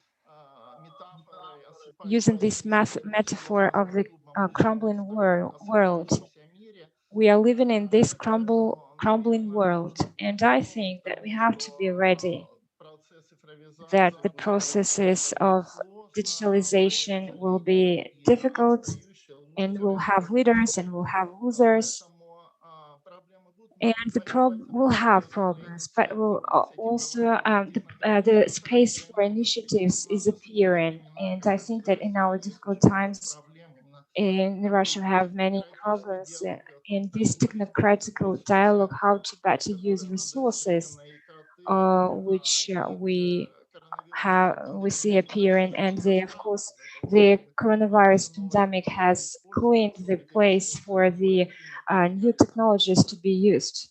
And I think we need to think about that. English. You don't need to be sorry for speaking in Russian. So, Станислав Леонидович, если вот зацепиться за вашу, вернее, вы упомянули эту формулировку. You were speaking about the metaphor about the catastrophe generation. Do you agree with that? You're working with young people. Do you feel that is true?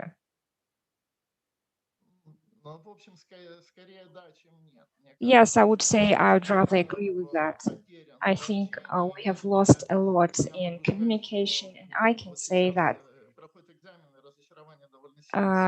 we are having exams, and the deception is very deep in comparison to what we had before. Maybe that is not yet a catastrophe, but students and pupils had to study on their own, and maybe it was less difficult sometimes. But I agree that the problem is quite serious. May I ask the same other speakers, because I think it's a very very important point for the future. Gianluca, do you believe that what happens to younger generation, which is entering life at this point, can it create a disastrous development for them that they will be unable to address, to confront with this new reality? Maybe I can start. Yes. Yes, please. Yeah. Of course, we are confronted. In my short speech, I could not develop that. But you are right. I wouldn't say catastrophic situation or minds, but it's true that the pandemic has a very impact on the psychology of the young people. By the way, the change is not from the crisis we have now since last year, March. I mean, from the early 2020, the year 2000, we noticed an evolution because, this was about the cellulars at the time, with the SMS. And if I compare the students in the 90s, because I was a student myself at the College of Europe before those devices existed, well, we were prompt to dialogue, to go to the professors because they were visiting, coming from 30 countries. And we wanted to enrich ourselves by talking with them and the colleagues. Now, and since the 20 years roughly, most of the students, when they have finished the course or just there is a break of a few minutes, they are just busy on looking on the screen and their messages. This is an evolution which is even reinforced with the recent devices, the iPhone, for example. So this is a problem which is not new, but the pandemic has strengthened this tendency. And at the college, at least, we privilege, the life in community. That's why I was talking about total institution. And at least they live in residences, the exchange, the organized group, also on screen. But it's true that we limit the effect of the pandemic and the non-social, I would say, the non-totally social life they experience in principle at the college. But it's true, we have a psychologist we work with, and the person had more work and a job to deliver vis-a-vis students who were fragilized by the situation. So we do our best, we maintain the dialogue, but in some cases, students, but also some of the professors, I know some cases, and members of the staff were targeted, were impacted by this sanitary situation. So it's a preoccupation, it's a situation, and those people who will now enter professional life within a few months will face colleagues or themselves in a way where they need to appear stronger and to develop better skills. What they have acquired here at the college too, or before the college, and it's true that they have faced situations where together they needed to react. So I'm quite confident, but it's true. If it's not a catastrophic situation, it's a very preoccupation for the generations to come, indeed. Thank you. Thank you very much. Gianluca? Yeah, well, I quite disagree with this sort of catastrophic views. Well, we have a few data that are interesting. We know, for example, there is a nice research which was published by Save the Children during 2020. At the end of 2020, they analyzed how students reacted to the to online learning. We were all forced from university to primary school level to have pupils at home, and the result is quite. It shows a few worrying trends, and one of those is the sort of disconnection of students from human interactions. So there is a problem. However, I don't believe that blaming young generations for engaging with digital tools is the solution or is the way to look at. I think we are looking at a situation that has obviously changed in less than 10 years. I have two young daughters, and they know already how to use any digital or technology that we have at home, because they were born in a situation in which this is part of their lives. So I believe it's a matter of digital literacy. So it's not to set a limit to the way that they use technology, and so how they will be enabled citizens when they will be not anymore in very young, but it's a matter of learning how to use it. And so it's not, I think it's a boundary. It's not to put a limit, but to use it wisely. And I agree on the fact that part of this responsibility goes on the education system, so from college to school. However, I do believe that the primary responsibility is in the parents, in the family. Families are those responsible to make these future individuals using technology proficiently. Thank you very much, Maxim. Well, I'm more on the optimistic side of things here as well. I think what we think now that it's going to be, harder for people to adapt and stuff. It perhaps is harder for us as someone, even myself, born in the mid 1980s. I have an experience of living in a less kind of digital world, whereas the younger generation, they're already born into this world. They don't have in a way this experience of living in anything different than that. So I think it's going to be much easier for them to adapt to these new things, even though I have to concede that there are certain really serious cognitive changes in the thinking of the many youngsters that define their behavior, that may ultimately define the patterns of social conflict and political trends and things like this. But it will be just because it's a different setting, but it's going to be the people already born into this setting. We, as a kind of older generation, may not necessarily like it, but it will be, in a way, kind of our problem of adaptation. I think, in terms of adaptations, will have easier time. That doesn't mean that consequences of this will be any easier, or the world will be less secure, more secure. I mean. No, that's for sure, and they were born into this reality. But don't we believe that this scenario might be actually not as linear as we imagine now?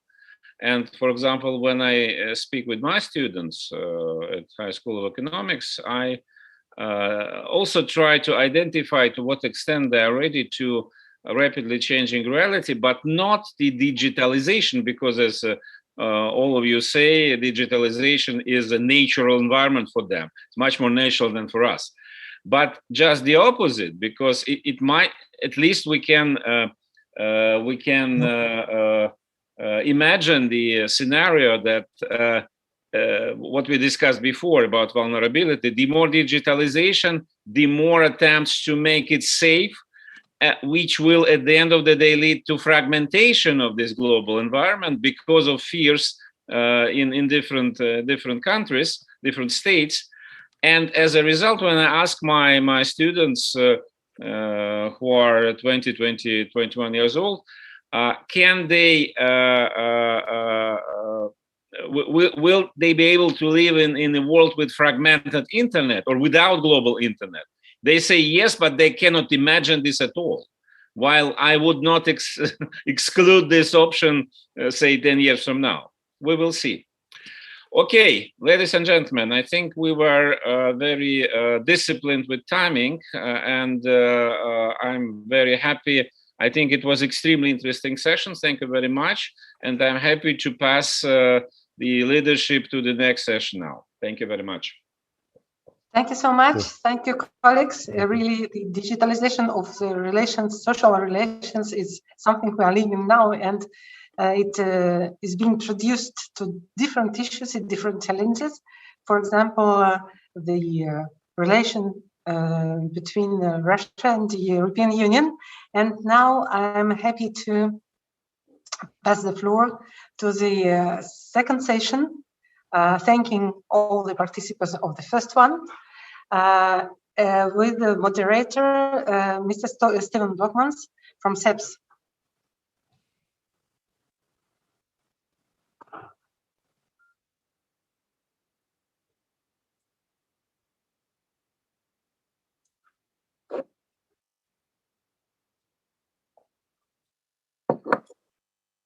We'll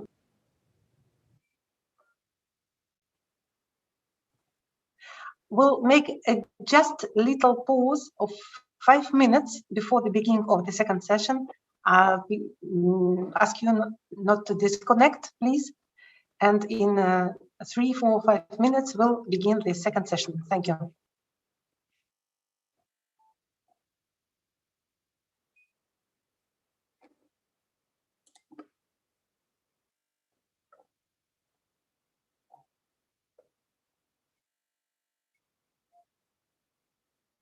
Yeah.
So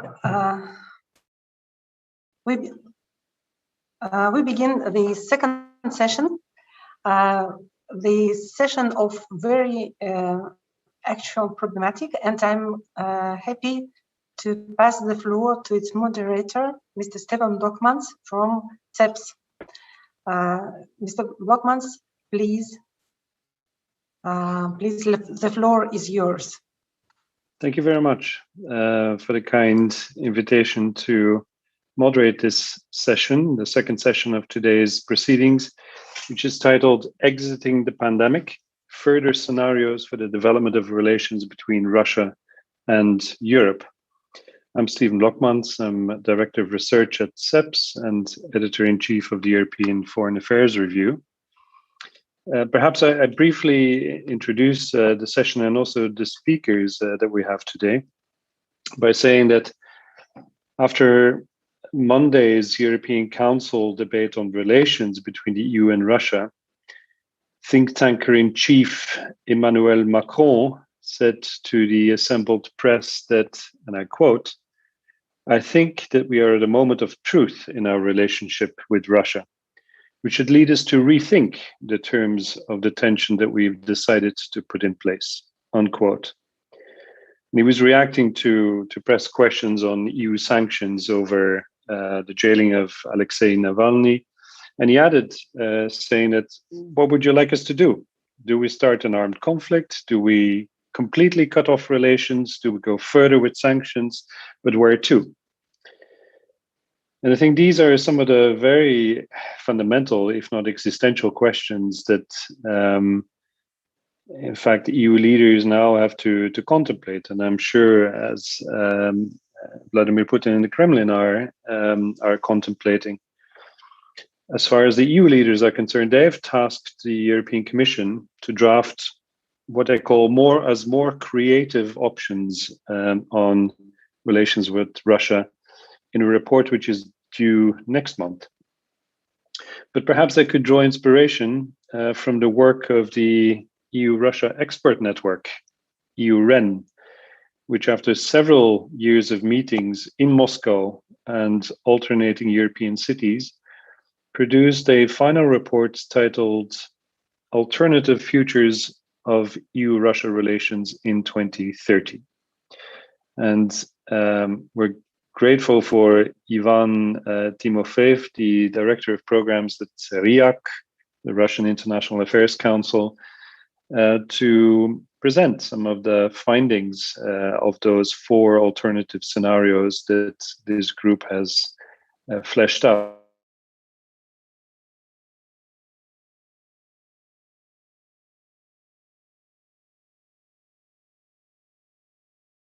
At the last stage, but has been replaced by Mark Franco, a Senior Associate Fellow at the Royal Institute for International Relations from co-organizing Egmont Institute. Yes, and unfortunately, Mark Franco had to leave because of a sudden family problem. He'll try to join us lately, but for the moment, he's not here, unfortunately. Okay. Well, we hope all goes well with him. There's no lack of firepower otherwise in the virtual room in this panel. So we're very happy to also see Olga Potemkina on the call. She's, of course, head of the European Integration Department at the Institute of Europe at the Russian Academy of Sciences. We welcome Alexei Mukhin, Director General of the Center for Political Information. And last but not least, we're fortunate to be joined by Kirill Logvinov, Deputy Ambassador of the Permanent Mission of Russia to the EU. And so, as I've said with the organizers, we have agreed that Ivan will set the scene by presenting the 4 alternative future scenarios for EU-Russia relations, after which I will engage the other panelists in a discussion about it. So, Ivan, take it away. Thank you very much, Steve, for your introduction. And I would like to say that Steve and we worked together on this project, and this was a project that lasted almost 5 years. It was a 5-year marathon of expert meetings, of think tank representatives from Russia and from the EU, and we discussed absolutely different topics, from the economy to US-China relations, not even talking about the whole spectrum of relations between the EU and Russia. And our conversation has always been very honest. We didn't talk to each other to praise each other and to be liked by each other, because the experts knew each other very well. And sometimes our conversations were quite harsh. And we were completely and absolutely honest, which I think was very, very useful.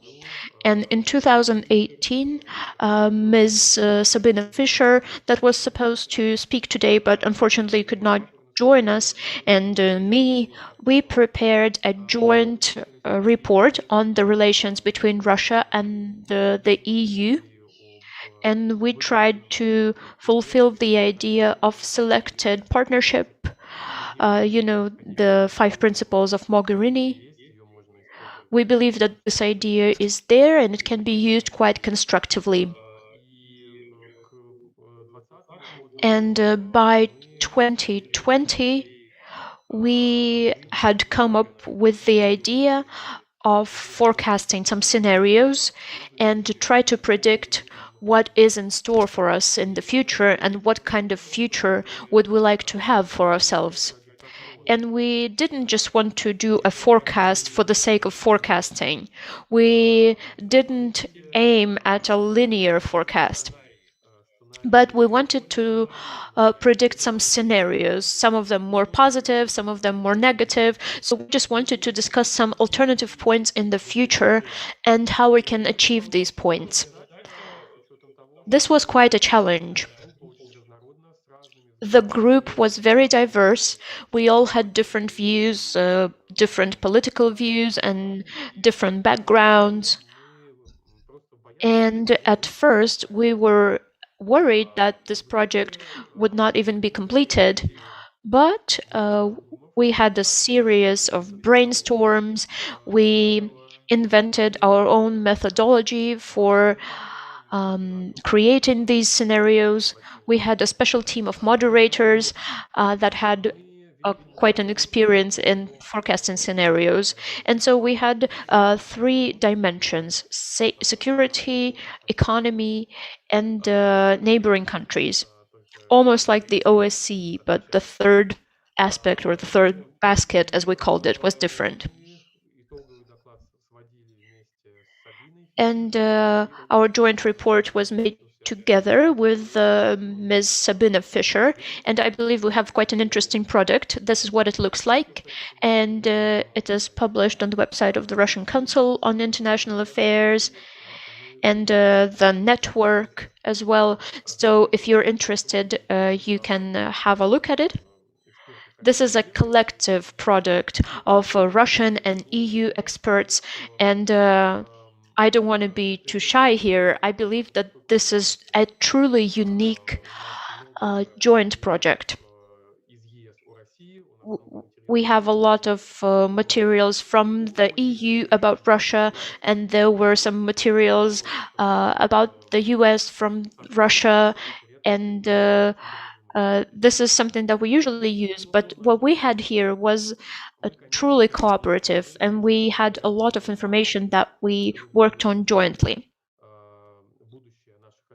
There are several things that will determine the future of our relations, and I believe that the key factor is the internal development of both Russia and the EU. As for the EU, this is the future of integration and the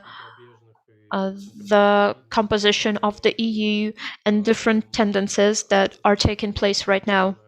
As for Russia's development, we were talking about the dynamics of the internal political process, the elections, and the evolution of the political system. We were also talking about the capacities of our economies to adapt to the post-COVID world, and Steve will confirm this. I remember that COVID was a huge impact for our group. We really focused on it, and we believed that it was quite a big power that can influence our project. I don't know how to call it, whether it's a black swan or a gray swan, but this was definitely a factor that impacted our discussion. Obviously, we were talking about foreign politics as well, foreign political goals of Russia, and the dynamic of the European Union as an actor of international relations. You know the quote that the European Union is an economic giant and a political dwarf. So we were thinking whether the European Union will remain in its status quo, or we were also discussing the possibility of the EU enlarging its political capacities. We were also talking about neighboring countries. We were talking about new technology. We were talking about climate and climate change, the green agenda. And as for the green agenda, we focused on it not only because it's a trend, but because this is a topic that is becoming more and more relevant for new technology, and it's penetrating into the political dialogue as well, in spite of the current problems that we've been facing. So we managed to come up with 4 scenarios, and we were quite creative about them, and they are sort of a narrative of the future. So this is almost like reading a book from the future. We were trying to imagine the situation when we are historians in reverse. Usually historians talk about the past, talk about something that happened several years ago, but we reversed this model. So we are the historians of the future. And our expert group assessed the likelihood of these scenarios. Obviously, this is not a pure experiment from the scientific standpoint, but there were more than 30 experts in this group, and these opinions are quite interesting, and they showed a different likelihood of different scenarios. I'm going to briefly outline the scenarios themselves. The first scenario is called cold partnership, when Russia and the EU are coping with the consequences of the pandemic quite well, and the European Union is increasing its capacities as a political player and is aiming at more independence in the world. And in this scenario, Russia, even though it's a paradox, turns out to be an important partner for the EU because it helps the EU with different foreign political victories. Among these victories, among the joint victories of Russia and the EU, we saw, for example, the rejection of placing small and intermediate distance missiles in Europe, or the victories in Donbass. And Russia is very principled when it comes to its to the Ukrainian issue, and Russia is not changing its position on Crimea. However, through pragmatic diplomacy, Russia and the EU are achieving some compromise. And they renew their partnership, but we call it cold, because such a partnership is only built on pragmatic policies. And in this scenario, we're not talking about accepting or not accepting each other's values. In this scenario, we're only talking about pragmatic interests. And we think that this scenario is the most likely of the 4 scenarios. The second scenario is the following. The EU is going through hard times, there is disintegration, the European project is going through a crisis and then fails. and it is impacted by the pandemic and by the economic problems, and the EU cannot cope with all of these challenges. And Russia, vice versa, is becoming a more mobilized society and is more active when it comes to pursuing its foreign policy goals. So it turns out that there is a power play from the Russian part, and it dominates. And Europe is disintegrating and is becoming a group with small coalitions. And basically, in this scenario, we're talking about the failure of the European idea. The third scenario is quite dangerous to my point of view. The group thought of this scenario as not very likely, but we thought that it's important to write out this scenario where the countries are on the verge of a war. Western countries start pressuring Russia even more, and they're doing it through economic and military means. There is an arms race. And the European Union and NATO become more disciplined and consolidated, and they pursue the goal of deterring Russia, and Russia mobilizes itself and it becomes a so-called tower state. And this escalation at some point gets out of control, and there is a situation when there are different incidents, and under certain circumstances they would not lead to anything, but under this scenario they lead to different problems, and Russia and NATO are on the verge of war, and the European Union is sort of trapped in this strategic dependence. And in this scenario, in 2030, the countries find themselves on the brink of a war. And there is scenario number 4. This is the consolidation of the European Union and the West, but a hard political transition in Russia with protests, and these protests result into a revolution.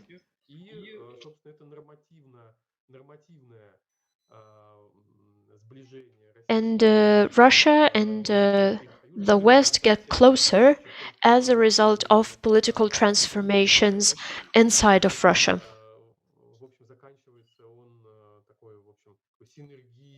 And this results in a synergy,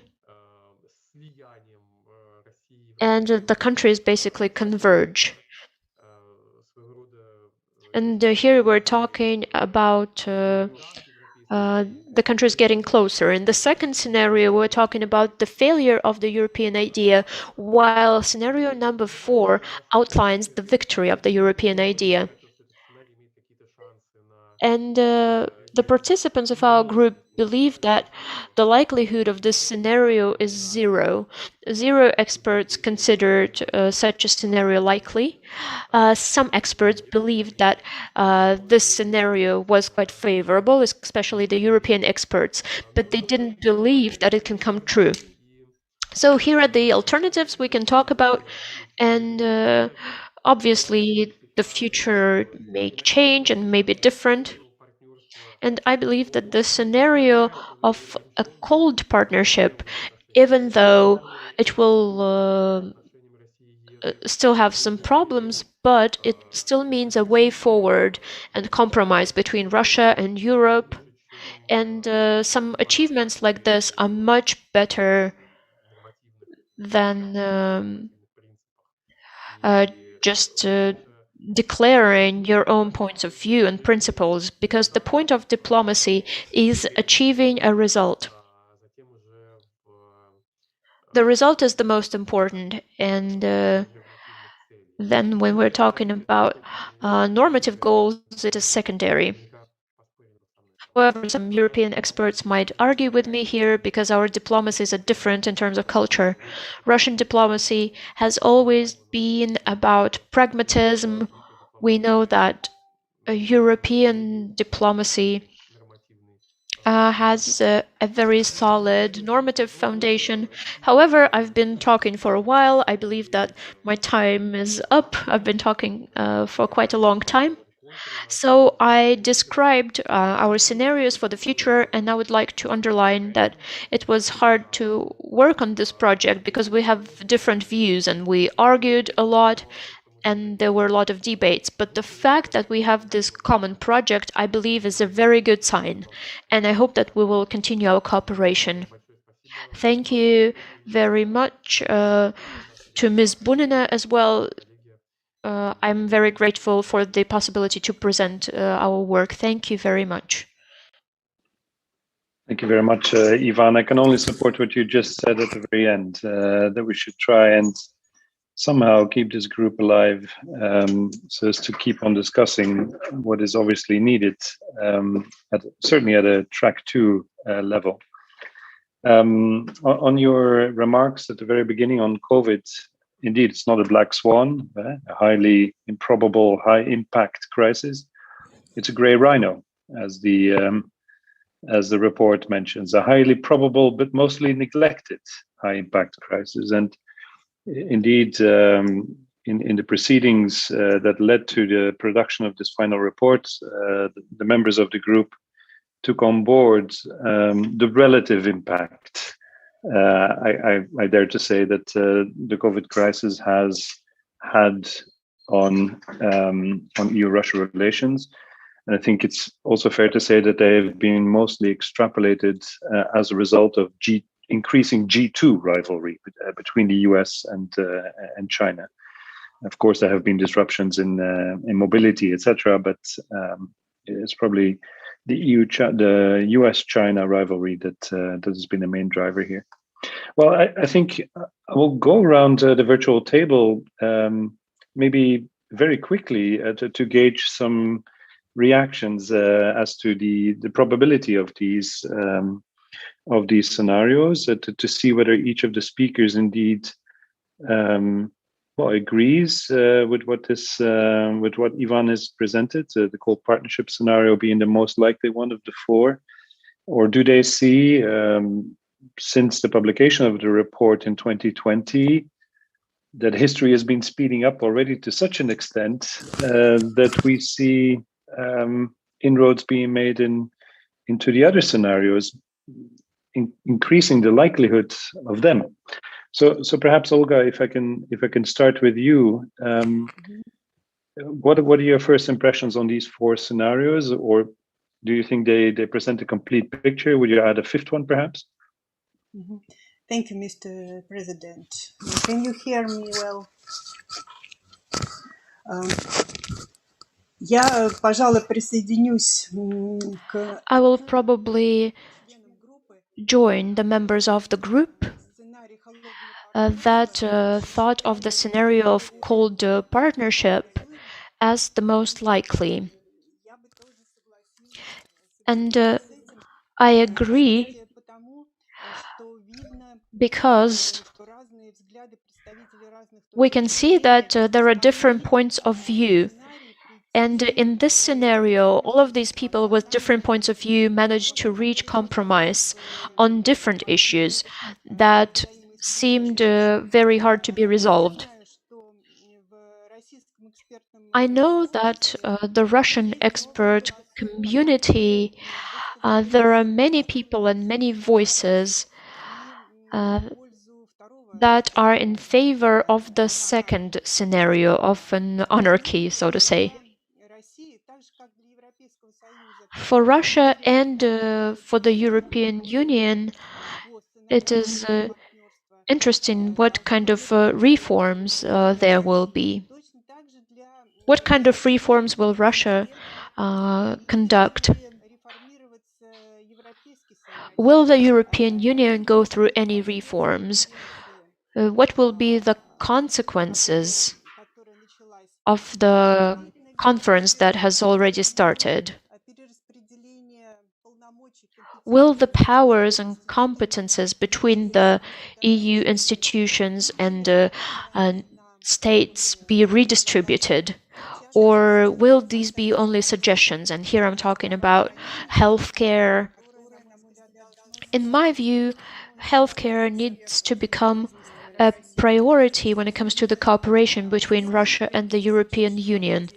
Who will Russia interact with states or with the EU institutions?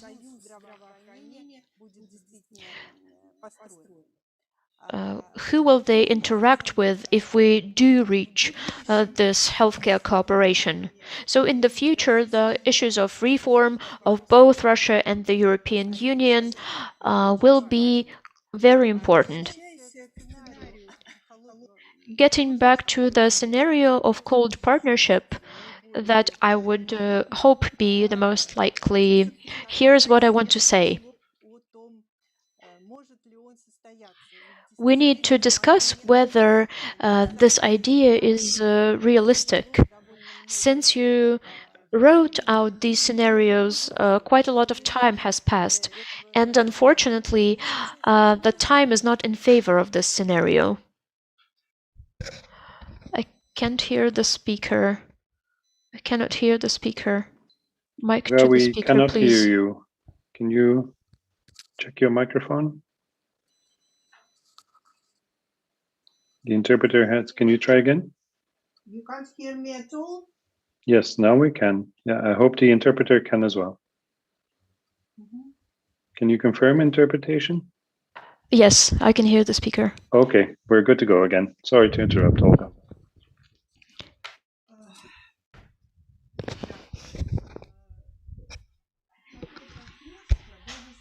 Such partnership, even if it's cold, it implies, if not respect, then at least the understanding of different views and the understanding of differences that we have, the differences and the processes that take place in our countries. And if we have this partnership, all of these unpleasant surprises that we call black swans, and recently there have been a lot of them, a lot of these black swans. And so in this scenario, all of these incidents, they will be discussed openly, and they will be discussed without prejudice. And this way, we exclude quick political decisions that are not thought through and that are hard to be reversed. And political ramifications can be very hard. Now we can see that the current situation does not really promote such a scenario. The pandemic has truly changed the world. However, it didn't change the principled positions of Russia and the EU towards one another. Russia keeps saying that it is committed to dialogue based on equality, mutual respect, and on the discussion of mutual interests. As for Europe, they declared the new triad that I think is quite controversial.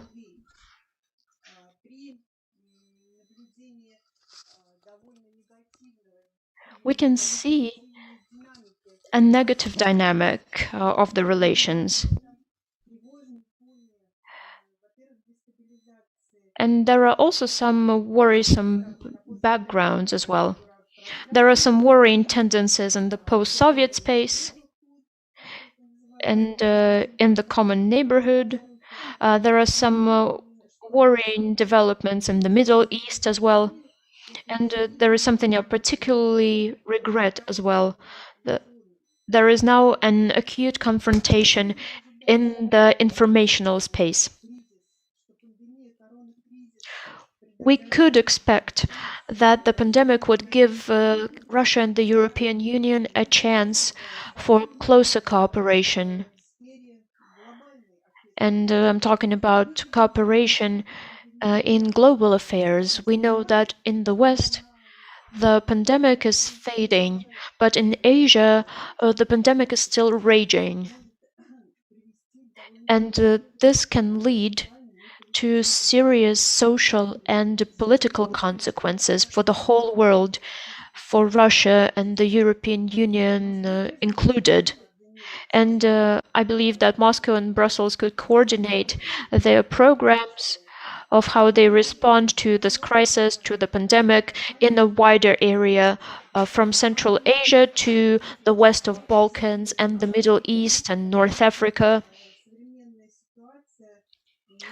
The modern situation, the current reality, does not give us the opportunity to do that. Instead, when it comes to the vaccine, we see quite a strong politicization of all of these health issues. And in the near future, and in the long term, it will be very important to solve this problem. And for Russia and for the European Union, they need to work out a procedure of recognizing each other's vaccine certificates and tests so that people could travel. Otherwise, they will face the darkest scenario. And there will be a new Iron Curtain otherwise. Because if we're not able to recognize the certificates of vaccination and testing, it will lead to bad consequences.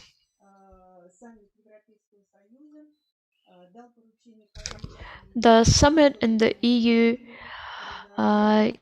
gave the Commission and the High Representative a task to write a strategic report about the strategic vision of Russia.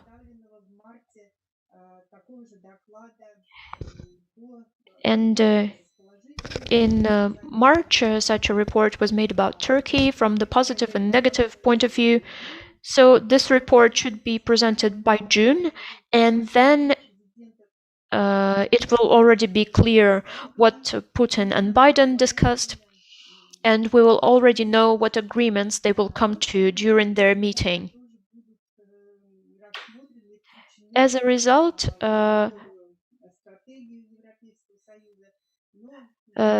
there can be some new developments in the EU strategy. However, now we don't see any signs that the 5 principles of Mogherini that we're planning to build this scenario on, and so now there are no signs that these 5 principles will be modernized or changed. The European Union is following these principles. They have been following these principles for the last 5 years. Are there any results? Of course there are.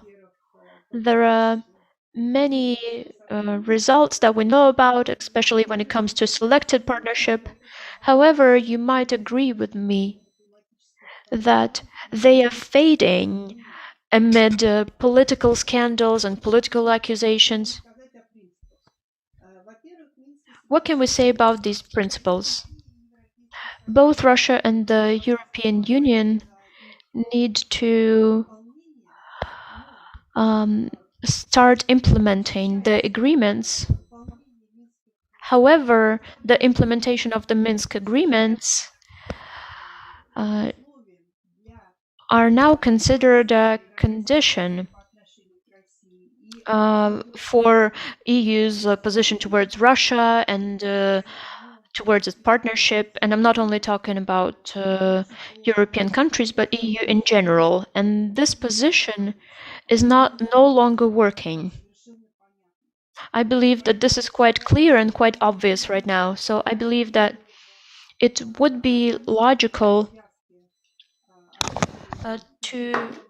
to give up this position to give up the fact that Russia's and EU's relations will depend on implementing the Minsk agreements. However, we still need to insist on the full implementation of these agreements.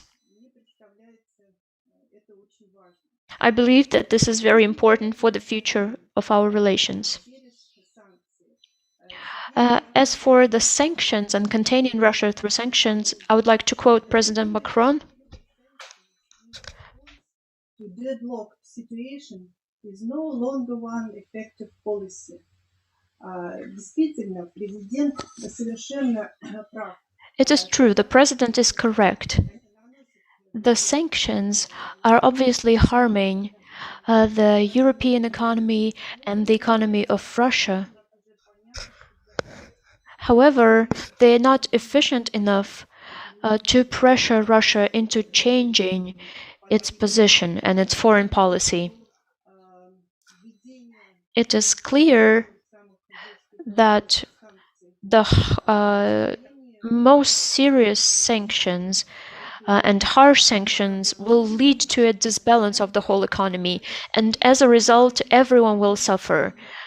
And the European Union cannot afford that.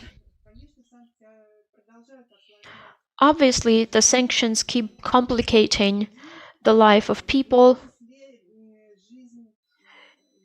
including the life of people in Crimea and their human rights. And as we know, the EU is very concerned about human rights. And the last thing is a selected partnership. All of you already know about it. And here we're mostly talking about cooperation in the international arena, where there are a number of complications. We can see worrying trends between Israel and Palestine that require international mediation, including Russia and the European Union. And there are other issues as well. There is climate, there is energy, there is healthcare.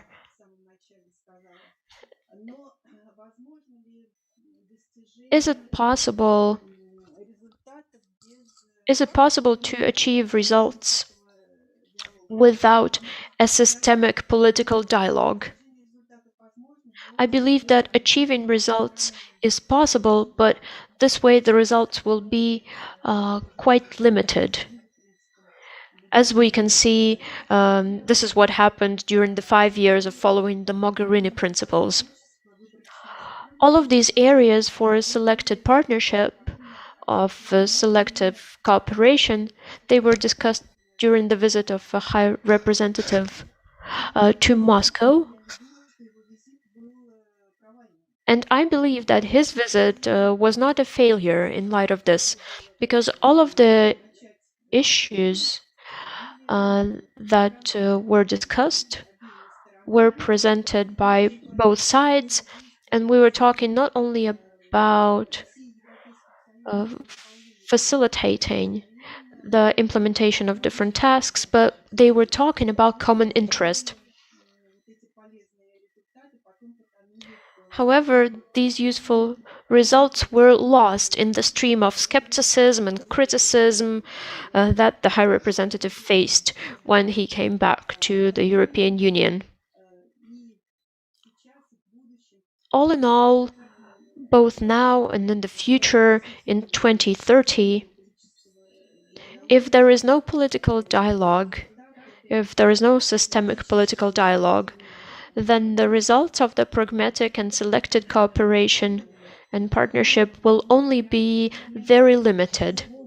And I believe that in this case, the result will not be able to lead to the scenario we have been discussing, when the parties will be able to cooperate, consult each other, and discuss the changes in their relations.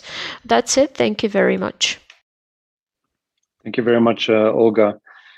essentially you're a believer of the muddling through scenario for the next decade, if I hear you clearly, even if most of the members of the UREN network adhere to the scenario number one called partnership. You see a lack of internal reforms on either side, and recent events basically rendering this scenario less likely, though, over the future.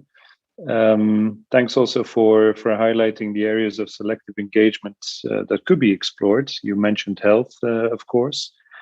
Now, before we enter into a discussion on these issues, I would like to hear also from Alexei whether this chimes with your own observations, whether indeed scenario one is the most probable, or whether the group, if it were to re-engage in the scenario forecasting exercise that it was doing largely before the pandemic, do you think they would come to different conclusions at this stage? And I think, for example, on the acceleration of the G2 rivalry, if indeed, this is going to be a world split between democracies and autocracies, to put it simple. Does that mean that both the EU and Russia are in fact junior partners to each of their own superpowers that they most naturally adhere to? And what does that mean ultimately for EU-Russia relations? Will they be increasingly defined elsewhere in Washington and in Beijing? Anyway, a few leading questions, but I'd be keen to hear your more broader thoughts on the issues covered in the report as well. So the floor is yours. Да, здравствуйте еще раз. Good afternoon once again. I like the scenario of cold partnership myself because it's quite well balanced and it gives the understanding what do we want, both Russia and the EU. But we have a question here. Is the EU capable to support this scenario furthermore? And this question is not being answered. I'll try to answer it during my speech. At the same time, I'd like to draw your attention to that scenarios they are changeable. They can be combined. They can be changing their places, and they are quite much more complicated than any scenario we have taken and talked about.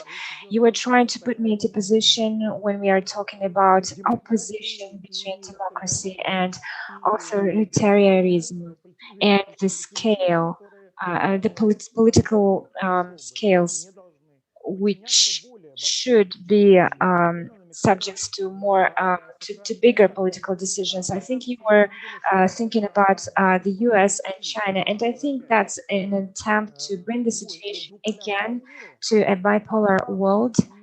And this attempt won't bring to any good, because I think we'll come to a logic of opposition, and it will be like a karma loss. It will be bringing us again to global conflicts raising. And I'll be sincere. I'll say that I'm not an opponent. I'm not for the U.S. to conserve their position, the dominant position, or China to substitute the US. It's not a better solution. I think future can be more balanced in regards to the interests of different countries, and I think Russia can something to contribute to the global community. Of course, we have open position, but as I have said in different speeches, it's not problem. It's not a problem, but false friendship, which is based on nothing, that is something dangerous, because we have a feeling that you are being there is a treason behind that, and this played a role in our political history for the last 10-15 years. Muammar Gaddafi was faced treason, Saddam Hussein too, and that also concerns George Bush Sr. And I think another problem is the following. opposing conflicts in both Russia and EU is considered to be a game, but it's not a game at all. I think it's strange that we can call a leader of sovereign country a killer and at the same time to set up a meeting for him. It's quite not adequate in regards to the possibility to be responsible for your own actions. I think you understand what I mean. At the same time, I would pay your attention to that an obstacle to create new construction is terminology. Terminology is quite hostile now. It's a terminology of a conflict. And now to try to, on the basis of this terminology, to find common points and to build up a new construction of cooperation will not be possible. We need to change the terms. And an important question, is the EU ready to change this terminology? I think they are. Nowadays they are, because if there is a certain group in Brussels who are using applied Russophobia, they are not even, they are using special terms, Crimea annexion, separatists in Donbass, etc. But a series of European countries, they are ready to use another language to talk with Russia using this other language, and they are already using it, and that brings up certain optimism into this. And in Russia, we have an impression that another problem of the EU is unwillingness and even impossibility to accept its own global mistakes in Belarus and in Ukraine. I mean the attempt to organize state coups.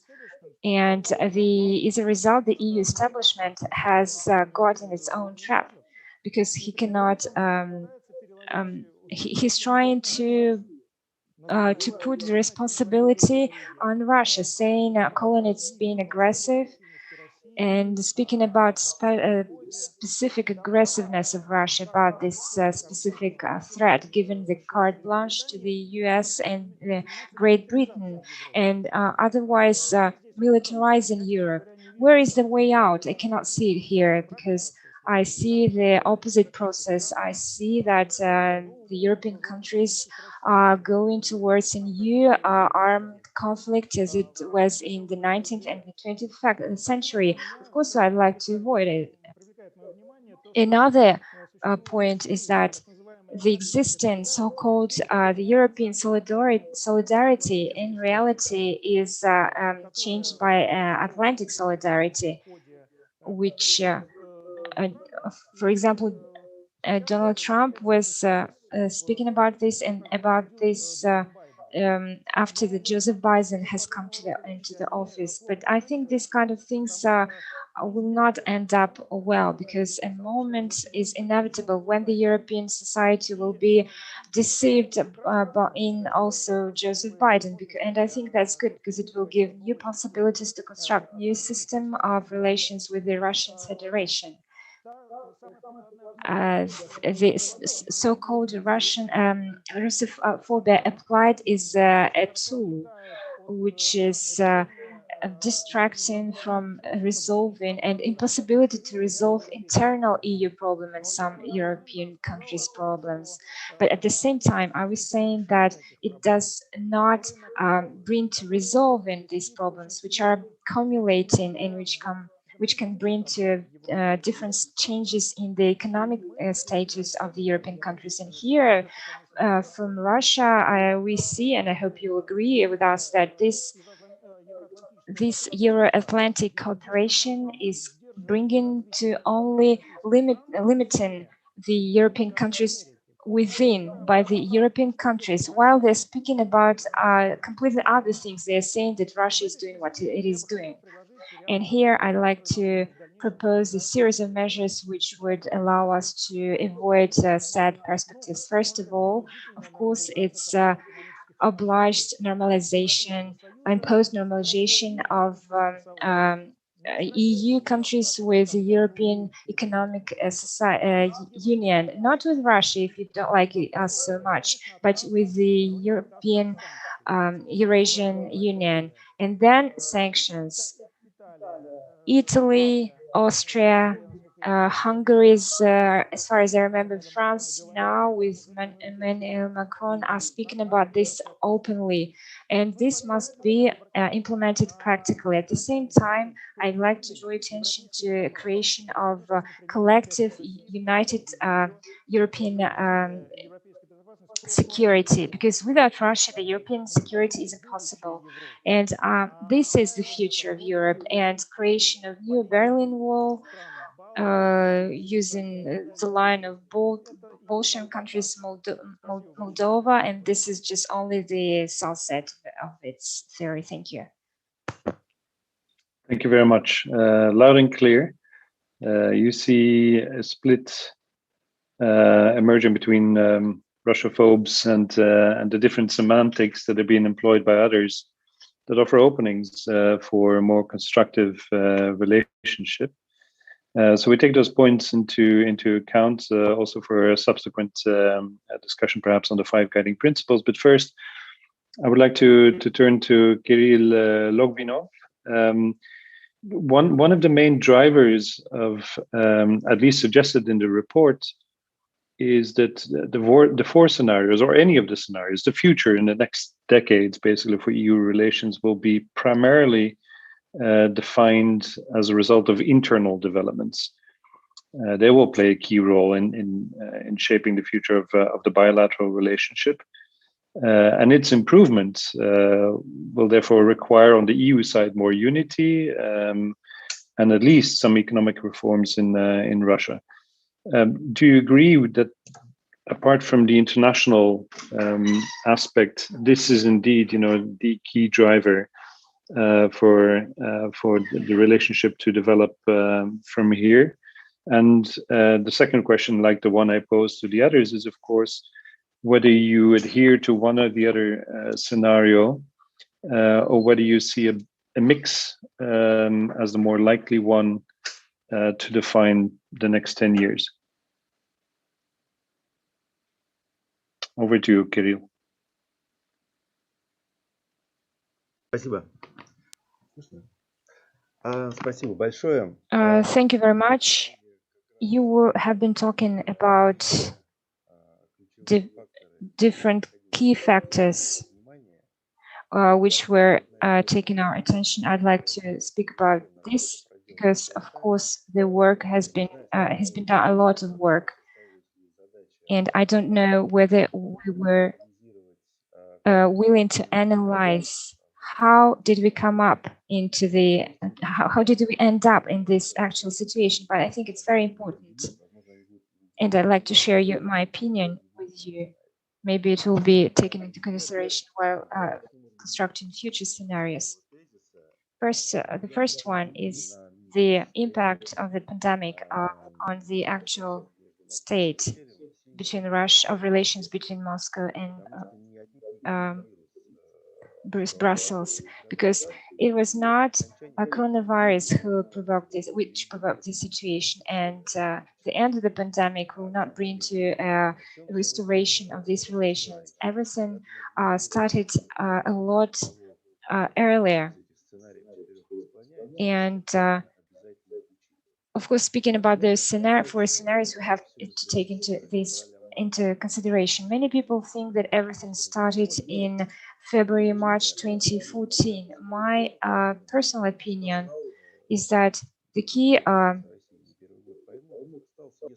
stone was the meeting of the United Russia in 2011.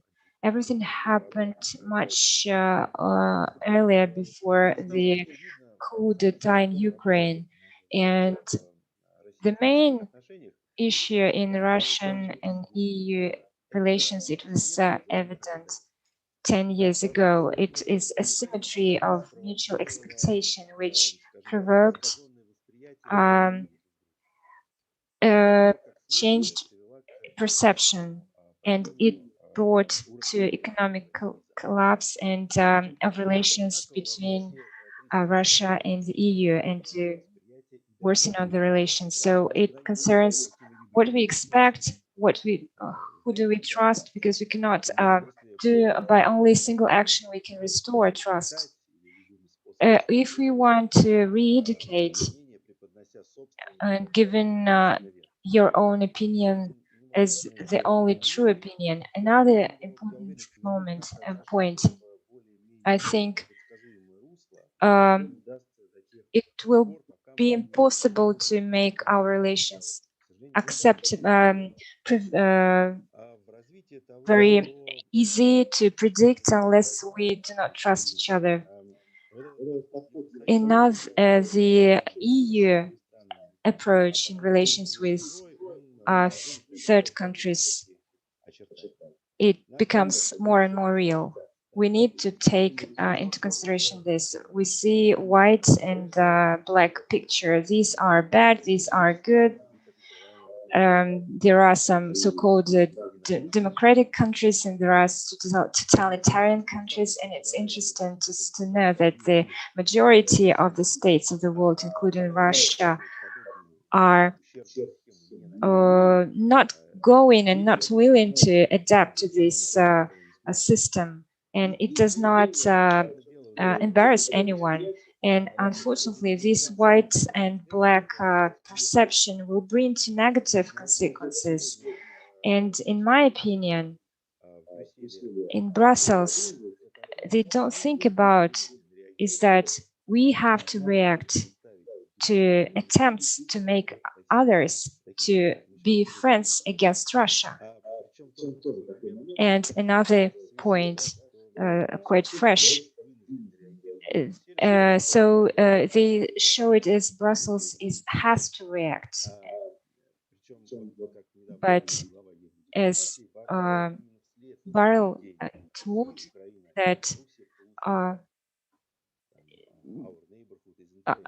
our neighborhood is in flames, and it didn't happen today. It was not our fault.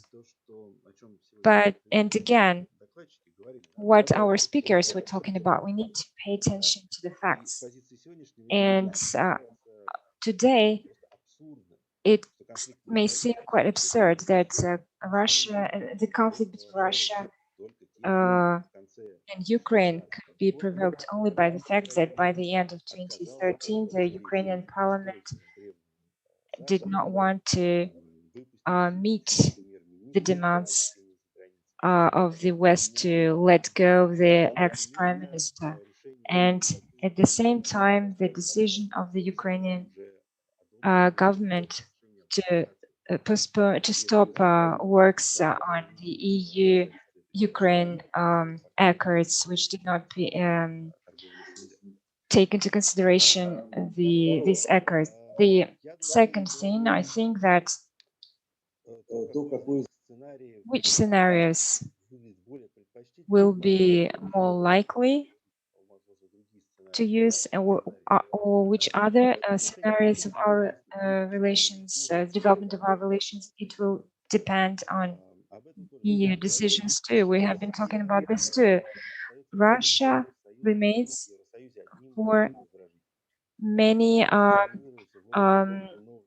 as not positively perceived in the EU.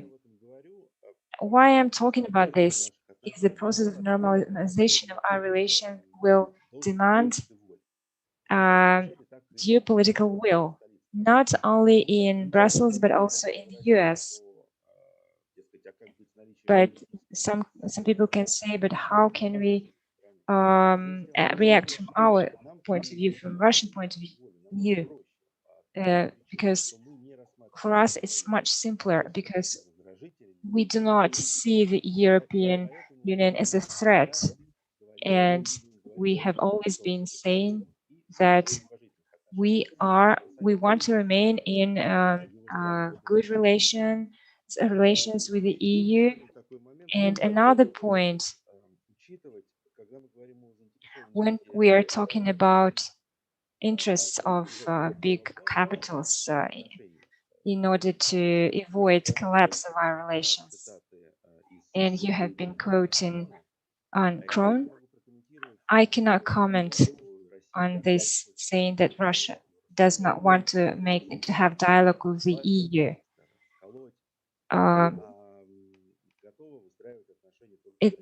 it's and that it's ready to have relations only with certain member countries of the EU.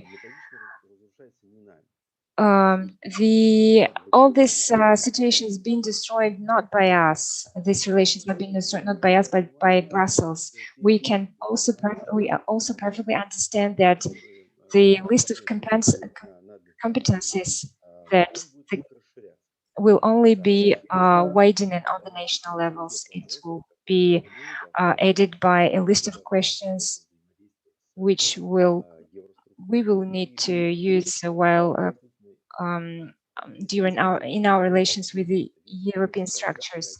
And we want to see the European Union as a strong sovereign actor. And if Europe is acting in the interests of the people living on its territory, it's necessary to make the right decision. Another point which you've mentioned today, and I'd like it to be reflected more in the work which is being done in regards to future scenarios. It's a very worrying symptom. It's the attempt of different member countries to make the European society change its opinion in regards to Russia. In the public opinion is being artificially worsened in regards to Russia. Everything is being done to remind about the Russian threat, to introduce this idea into the life of ordinary people. I do not follow very actively the information in Europe, but we need to understand when everything started. First of all, it was coordinative efforts, which already happened against Russia, already happened in 2013, 2014.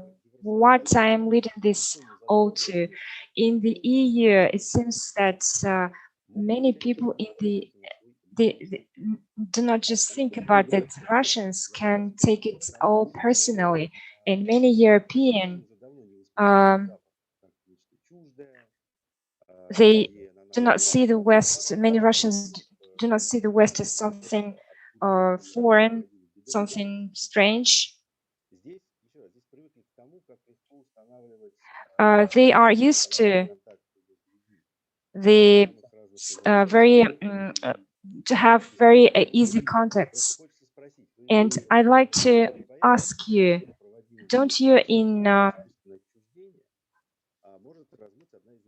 don't you think that because of this situation, it can bring to a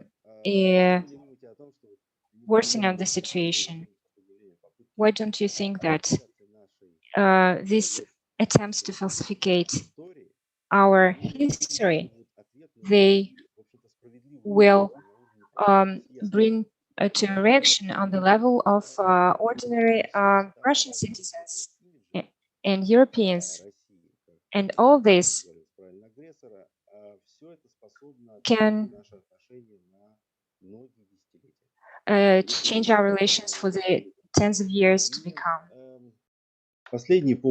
And the last thing,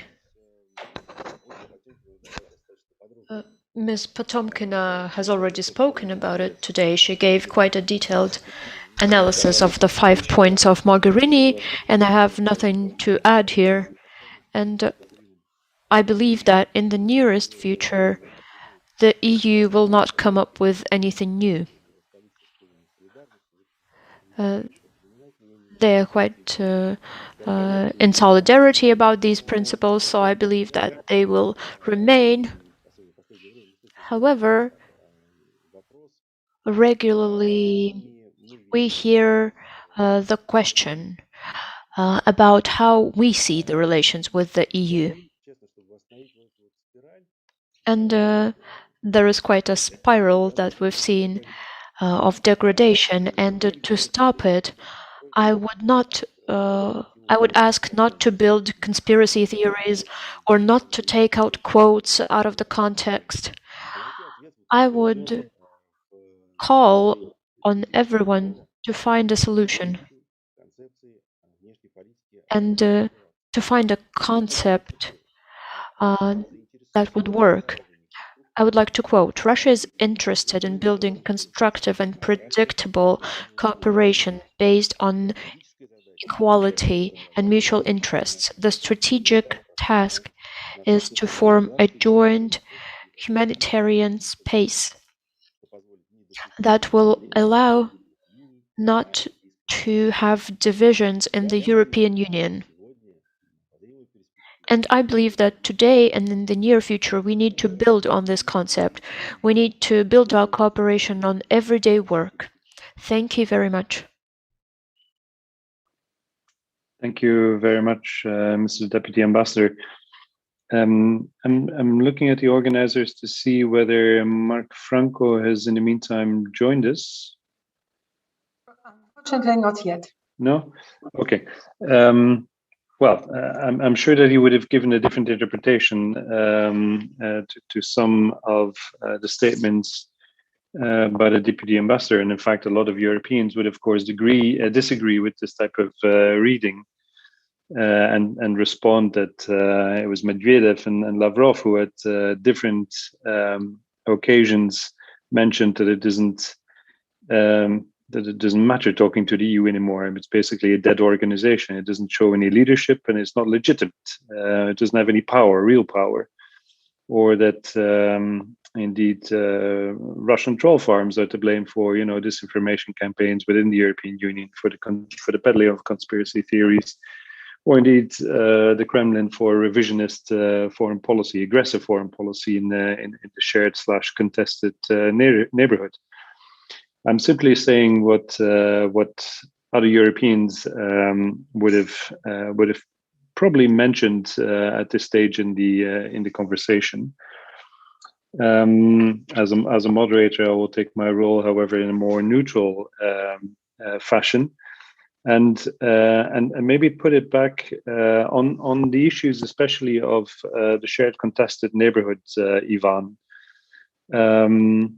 Since the publication of the UN scenarios report, there's been an impressive list of major political developments in virtually all of the countries in between.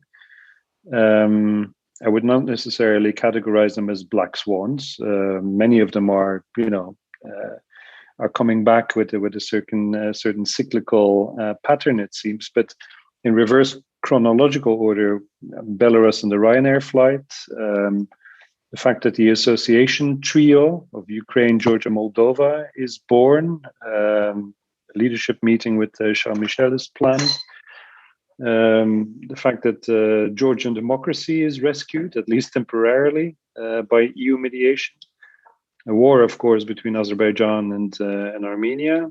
In Moldova, Maya Sandu wins the presidency. I mean, there's a long list of quite momentous developments, which confirm, of course, trends that we've seen in the past couple of years, but that nevertheless adds gravity to an already very fragile situation. What might add, and a major irritant, essentially, in EU-Russia relations.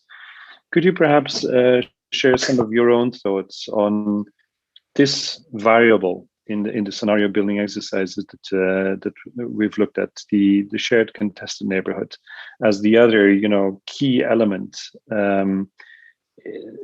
of necessary change in order to improve relations between the EU and Russia? Well, Steve, this is a crucial question, and I think that the list of crises you mentioned reflects one of the fundamental problems of post-Soviet states and post-Soviet space. This is a problem of weak state consistency, institutions in transition, and the problem of the state capacity. Most of the post-Soviet states unfortunately, suffer from their institutional problems of different kinds. And you mentioned, you said a good word. You mentioned the right term, saving the democracy in Georgia, right? So this is a kind of an illustration of the whole thing, right? So from time to time there is a need to save someone, to save from economic crisis, to save from militarized dispute or whatever. And the problem is that, in a sense, at some point, weak state consistency became a problem for the great powers around this post-Soviet space, right? And it was inevitable to face crises in one country or another. So it became clear in early 2000s that these crises would continue one after another, and that Russia and the West or Western powers may take different roles, that inside these countries, different political forces would try to exploit their real or imagined competition between Russia and the West. So in a sense, the problem is still there. We are vulnerable to the affairs which are happening in the post-Soviet space. We will face new crises, and the current situation around the detention of the jet in Belarus, whatever interpretation we provide, is a good indicator when the problem is caused by the political process inside the country, by the political transition there, and both Russia and the West are being involved into this. So it didn't come still to another crisis between the two, Iran, Belarus. But we are working quite close to this right? And I remember the Russian prerequisites of Russian diplomacy in the early 2000s, and the point was one of the points was that this is a priority for Russian diplomacy to strengthen the community of independent states, right? And the idea was to strengthen these countries, right? To strengthen them economically, to strengthen them in terms of their sovereignty, to avoid these problems in the future. And we failed. I mean, we could do it. We could do it jointly together. I mean, Russia and the European Union on different levels, on different dimensions. But actually, we failed to achieve this essential goal. Now we have what we have, and we are quite far from having common neighborhood as a safe place. And this is a place of contesting interests. And unfortunately, we will have to manage new crises. The only strategy I see now is to limit the damage of new crises, which are inevitable, unfortunately. And here again, I'm sure that our track 2 dialogue may fuel decision-making institutions in terms of the ways how to diminish the price of this instability. Thanks, Ivan. I mean, more pointedly, Ukraine, and in particular, the primordial nature of one of the 5 guiding principles for the EU's approach to Russia.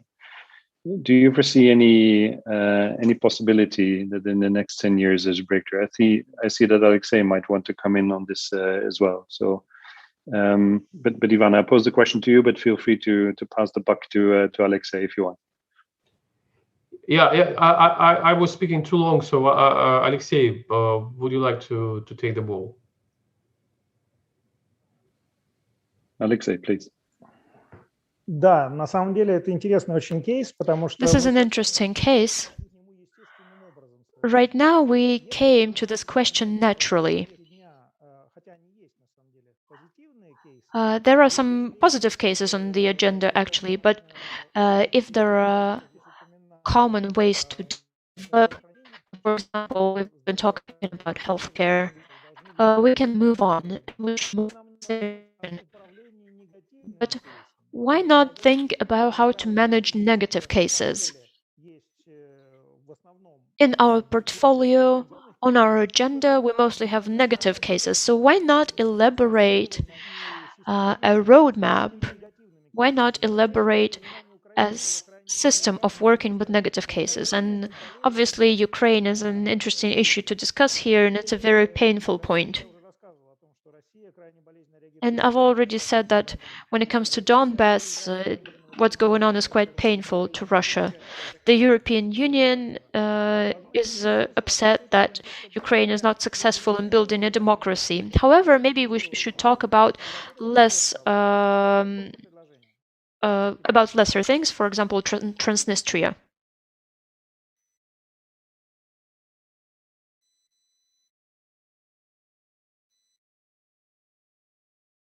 Is there a follow-up thought to Transnistria, or is that just an example that you give by way of closing your argument?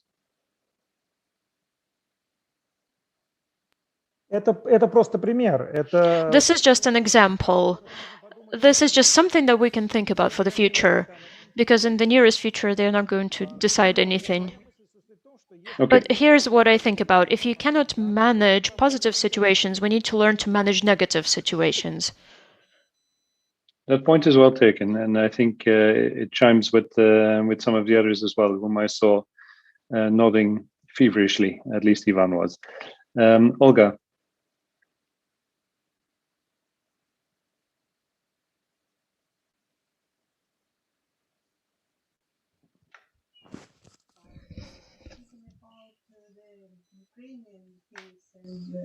Crimea, we used to think that these problems will be postponed and will not be resolved in the nearest future.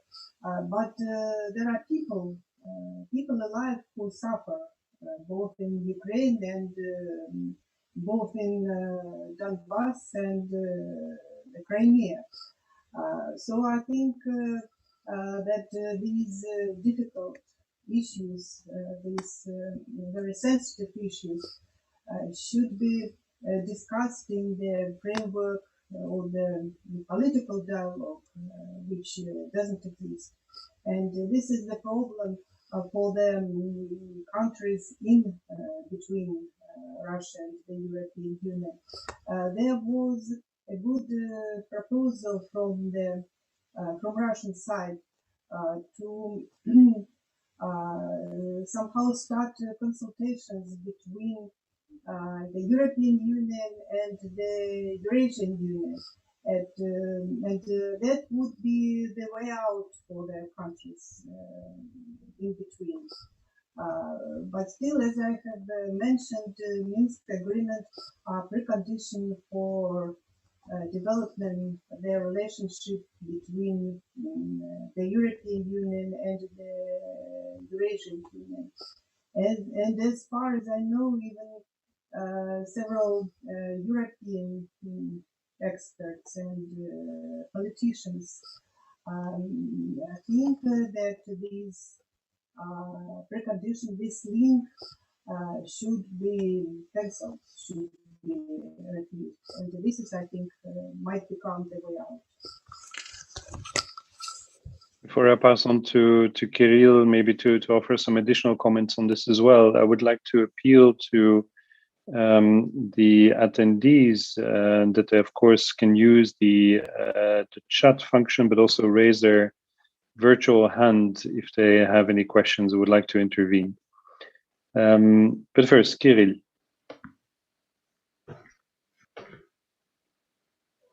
Да, спасибо. Thank you very much.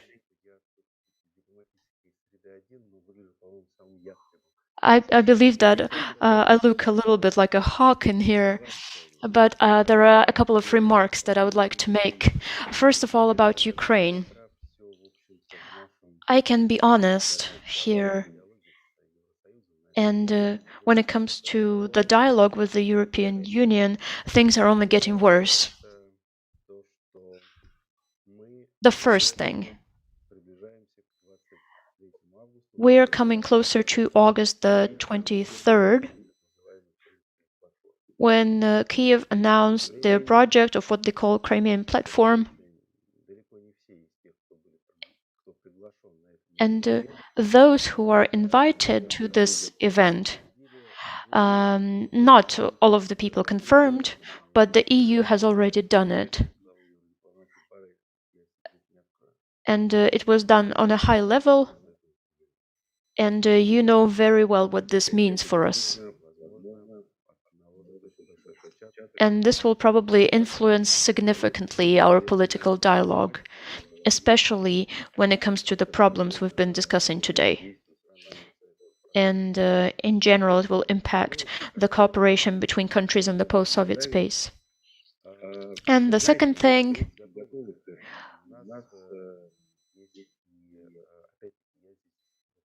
well, I was talking about the Russian concept of foreign policy. We are ready to cooperate, and we are ready to implement several roadmaps. We have 4 roadmaps for cooperation between Russia and the EU and the post-Soviet space. So there we already have certain ready-made frameworks.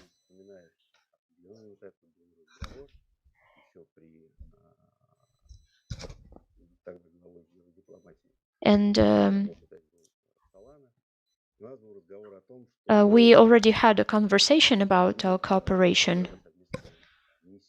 And we can form a joint mission, for example, Russia, the EU, in terms of Transnistria, as was proposed today. But due to some reasons, all of these ideas failed. And sooner than later, we'll have to discuss all of this. We'll have to work on these issues. And again, I'm sorry that I'm a bit of a hawk today, but now the situation is moving towards a certain scenario where Ukraine and Belarus need to pick their sides. They need to whether choose the European Union or Russia. However, for us, this is not the question. There is a simple way, and you can combine the 2 integrational processes. Let's try. Let's not reject this idea. And certain steps have actually been made, both from our side and from the European side, so we'll see. And in my view, this is the only way. Because otherwise, neither Moscow nor Brussels will be safe from the crises that significantly influence all of our relations. I'm talking about trade relations and humanitarian relations. And I believe that when we're discussing waves of cooperation in the post-Soviet space, we need to analyze everything, and we need to understand that it can trigger both something positive and something negative. So we need to be very careful, and we must not hurry. Thanks very much. I thought those qualifiers were in fact uncharacteristically unhawkish. But thanks nevertheless for those points. I mean, I fail to understand when you say on the one hand Belarus and Ukraine need to pick sides, how you marry this with, on the other hand, the proposition that indeed the EU and Russia can cooperate in finding ways for these countries to associate with both sides. Could you explain that a little more, please?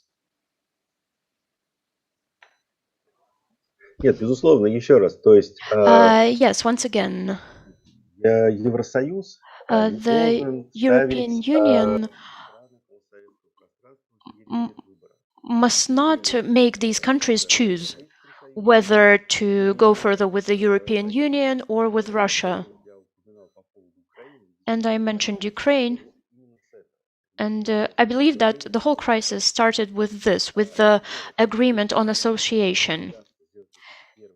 If we manage to take some first steps on converging these two integration processes, then I think we'll be able to get a positive result. And we believe that this question should be less politicized.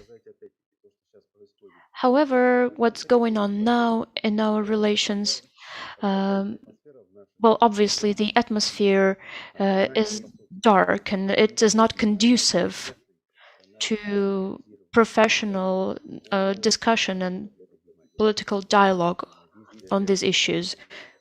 We need to discuss the interaction between post-Soviet space. And again, I'm sorry, but we have different views here. We'll look at these countries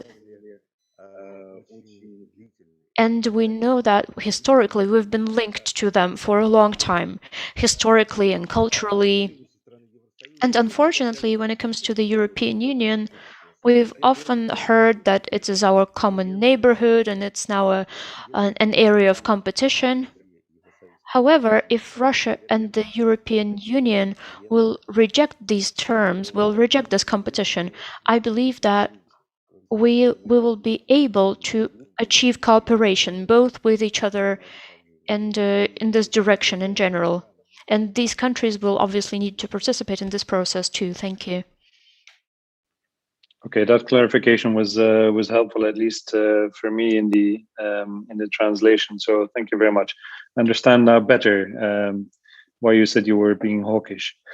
I will not entertain the thought myself, but maybe put it back also to some of the panelists. Ivan, in view of the time, we will have to close in 2 minutes. I would like to offer you, say, the final words of this panel and see to what extent this debate leads you to, in fact, a conclusion that some of the scenarios are unfolding already, whether there's a mix that you see perhaps emerging between some of them, and whether or whether indeed we would have to redraft the entire report. Стив, вы знаете, это очень хороший вопрос, и мне... Stephen, that's a very good question. And I believe that it's too early to change the report. I believe that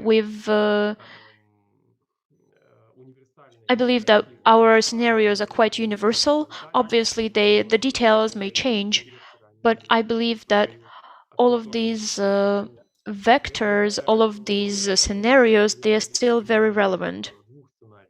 And I believe that today we can see two major characteristics of different scenarios. So, for example, the characteristics of the cold cooperation scenario. And I've heard these characteristics from our panelists. Obviously, we mentioned that we differ on many issues, but still. But at the same time, we can see that there are some characteristics of moving towards a confrontation. We need to act here and we need to reduce the likelihood of a war. Wars usually come unexpected. No one expects them, and we need to take certain measures not to approach this scenario. I don't see the failure of the European idea. I believe that the European Union is quite a strong organization, and we're now trying to get out of the pandemic, and we're doing it quite well in spite of the challenges, but I cannot see this scenario. And I cannot see the scenario of the European victory. Our experts already said back then that the scenario is not very likely, but I can now see it too. Yes, and like that, I can, for the moment at least, not see a hard political transition in Russia either. To just complement that last thought. Thank you very much, Ivan, of course, on behalf of URN, and Sabine, your co-rapporteur, for presenting the 4 scenarios report. Thank you very much, Olga, Alexei, Kirill, for your interventions, your candid views, and thank you to our audience for listening in. I hand it back with great thanks on behalf of all to the organizers. Thank you very much, Mr. Steven Lokmans, for your moderating in this dramatical session and dramatical discussion. For conclusion, I would like to thank you very much for, as well as all our honorable experts and our guests. I would like to thank you very much for a very important discussion that we had today. We have chosen the topic, the global economic corona crisis, political and social consequences, and the 20th and 21st year of 21st century was paralyzed by the corona crisis that pushed many new processes in economy and societies, as well as in geopolitics. We have invited today experts to talk about challenges arising from the pandemic crisis, the digitalization of social relations, and discuss the new perspectives on European-Russian relations. And we talked about 2 main topics. It was the digitalization of social relations and international social initiatives, moderated by Fyodor Lukyanov, and further scenarios for the development of relations between Russia and the European Union, moderated by you, Steven Lokmans.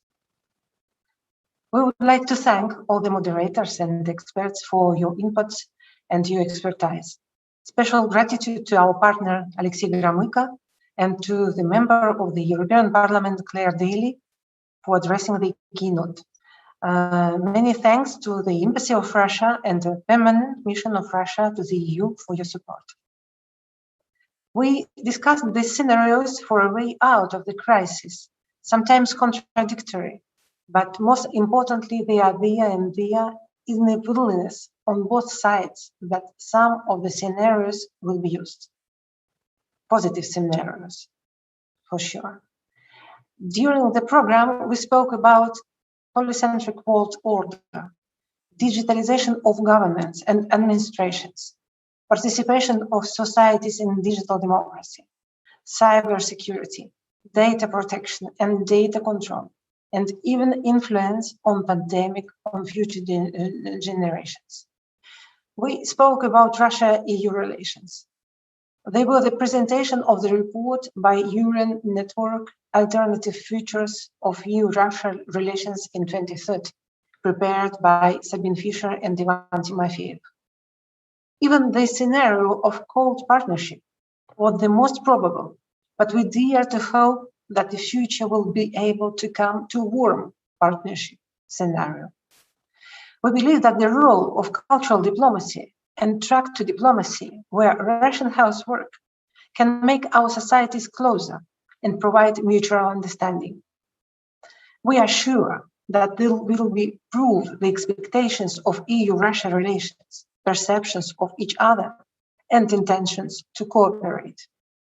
There are still many questions to discuss, and we will be glad to continue our dialogue and meet in the 4th forum next year. As here were mentioned the proposal for possible EU-Eurasian cooperation, that could be our next topic as well. Thank you so much again. Take care of you and see you soon.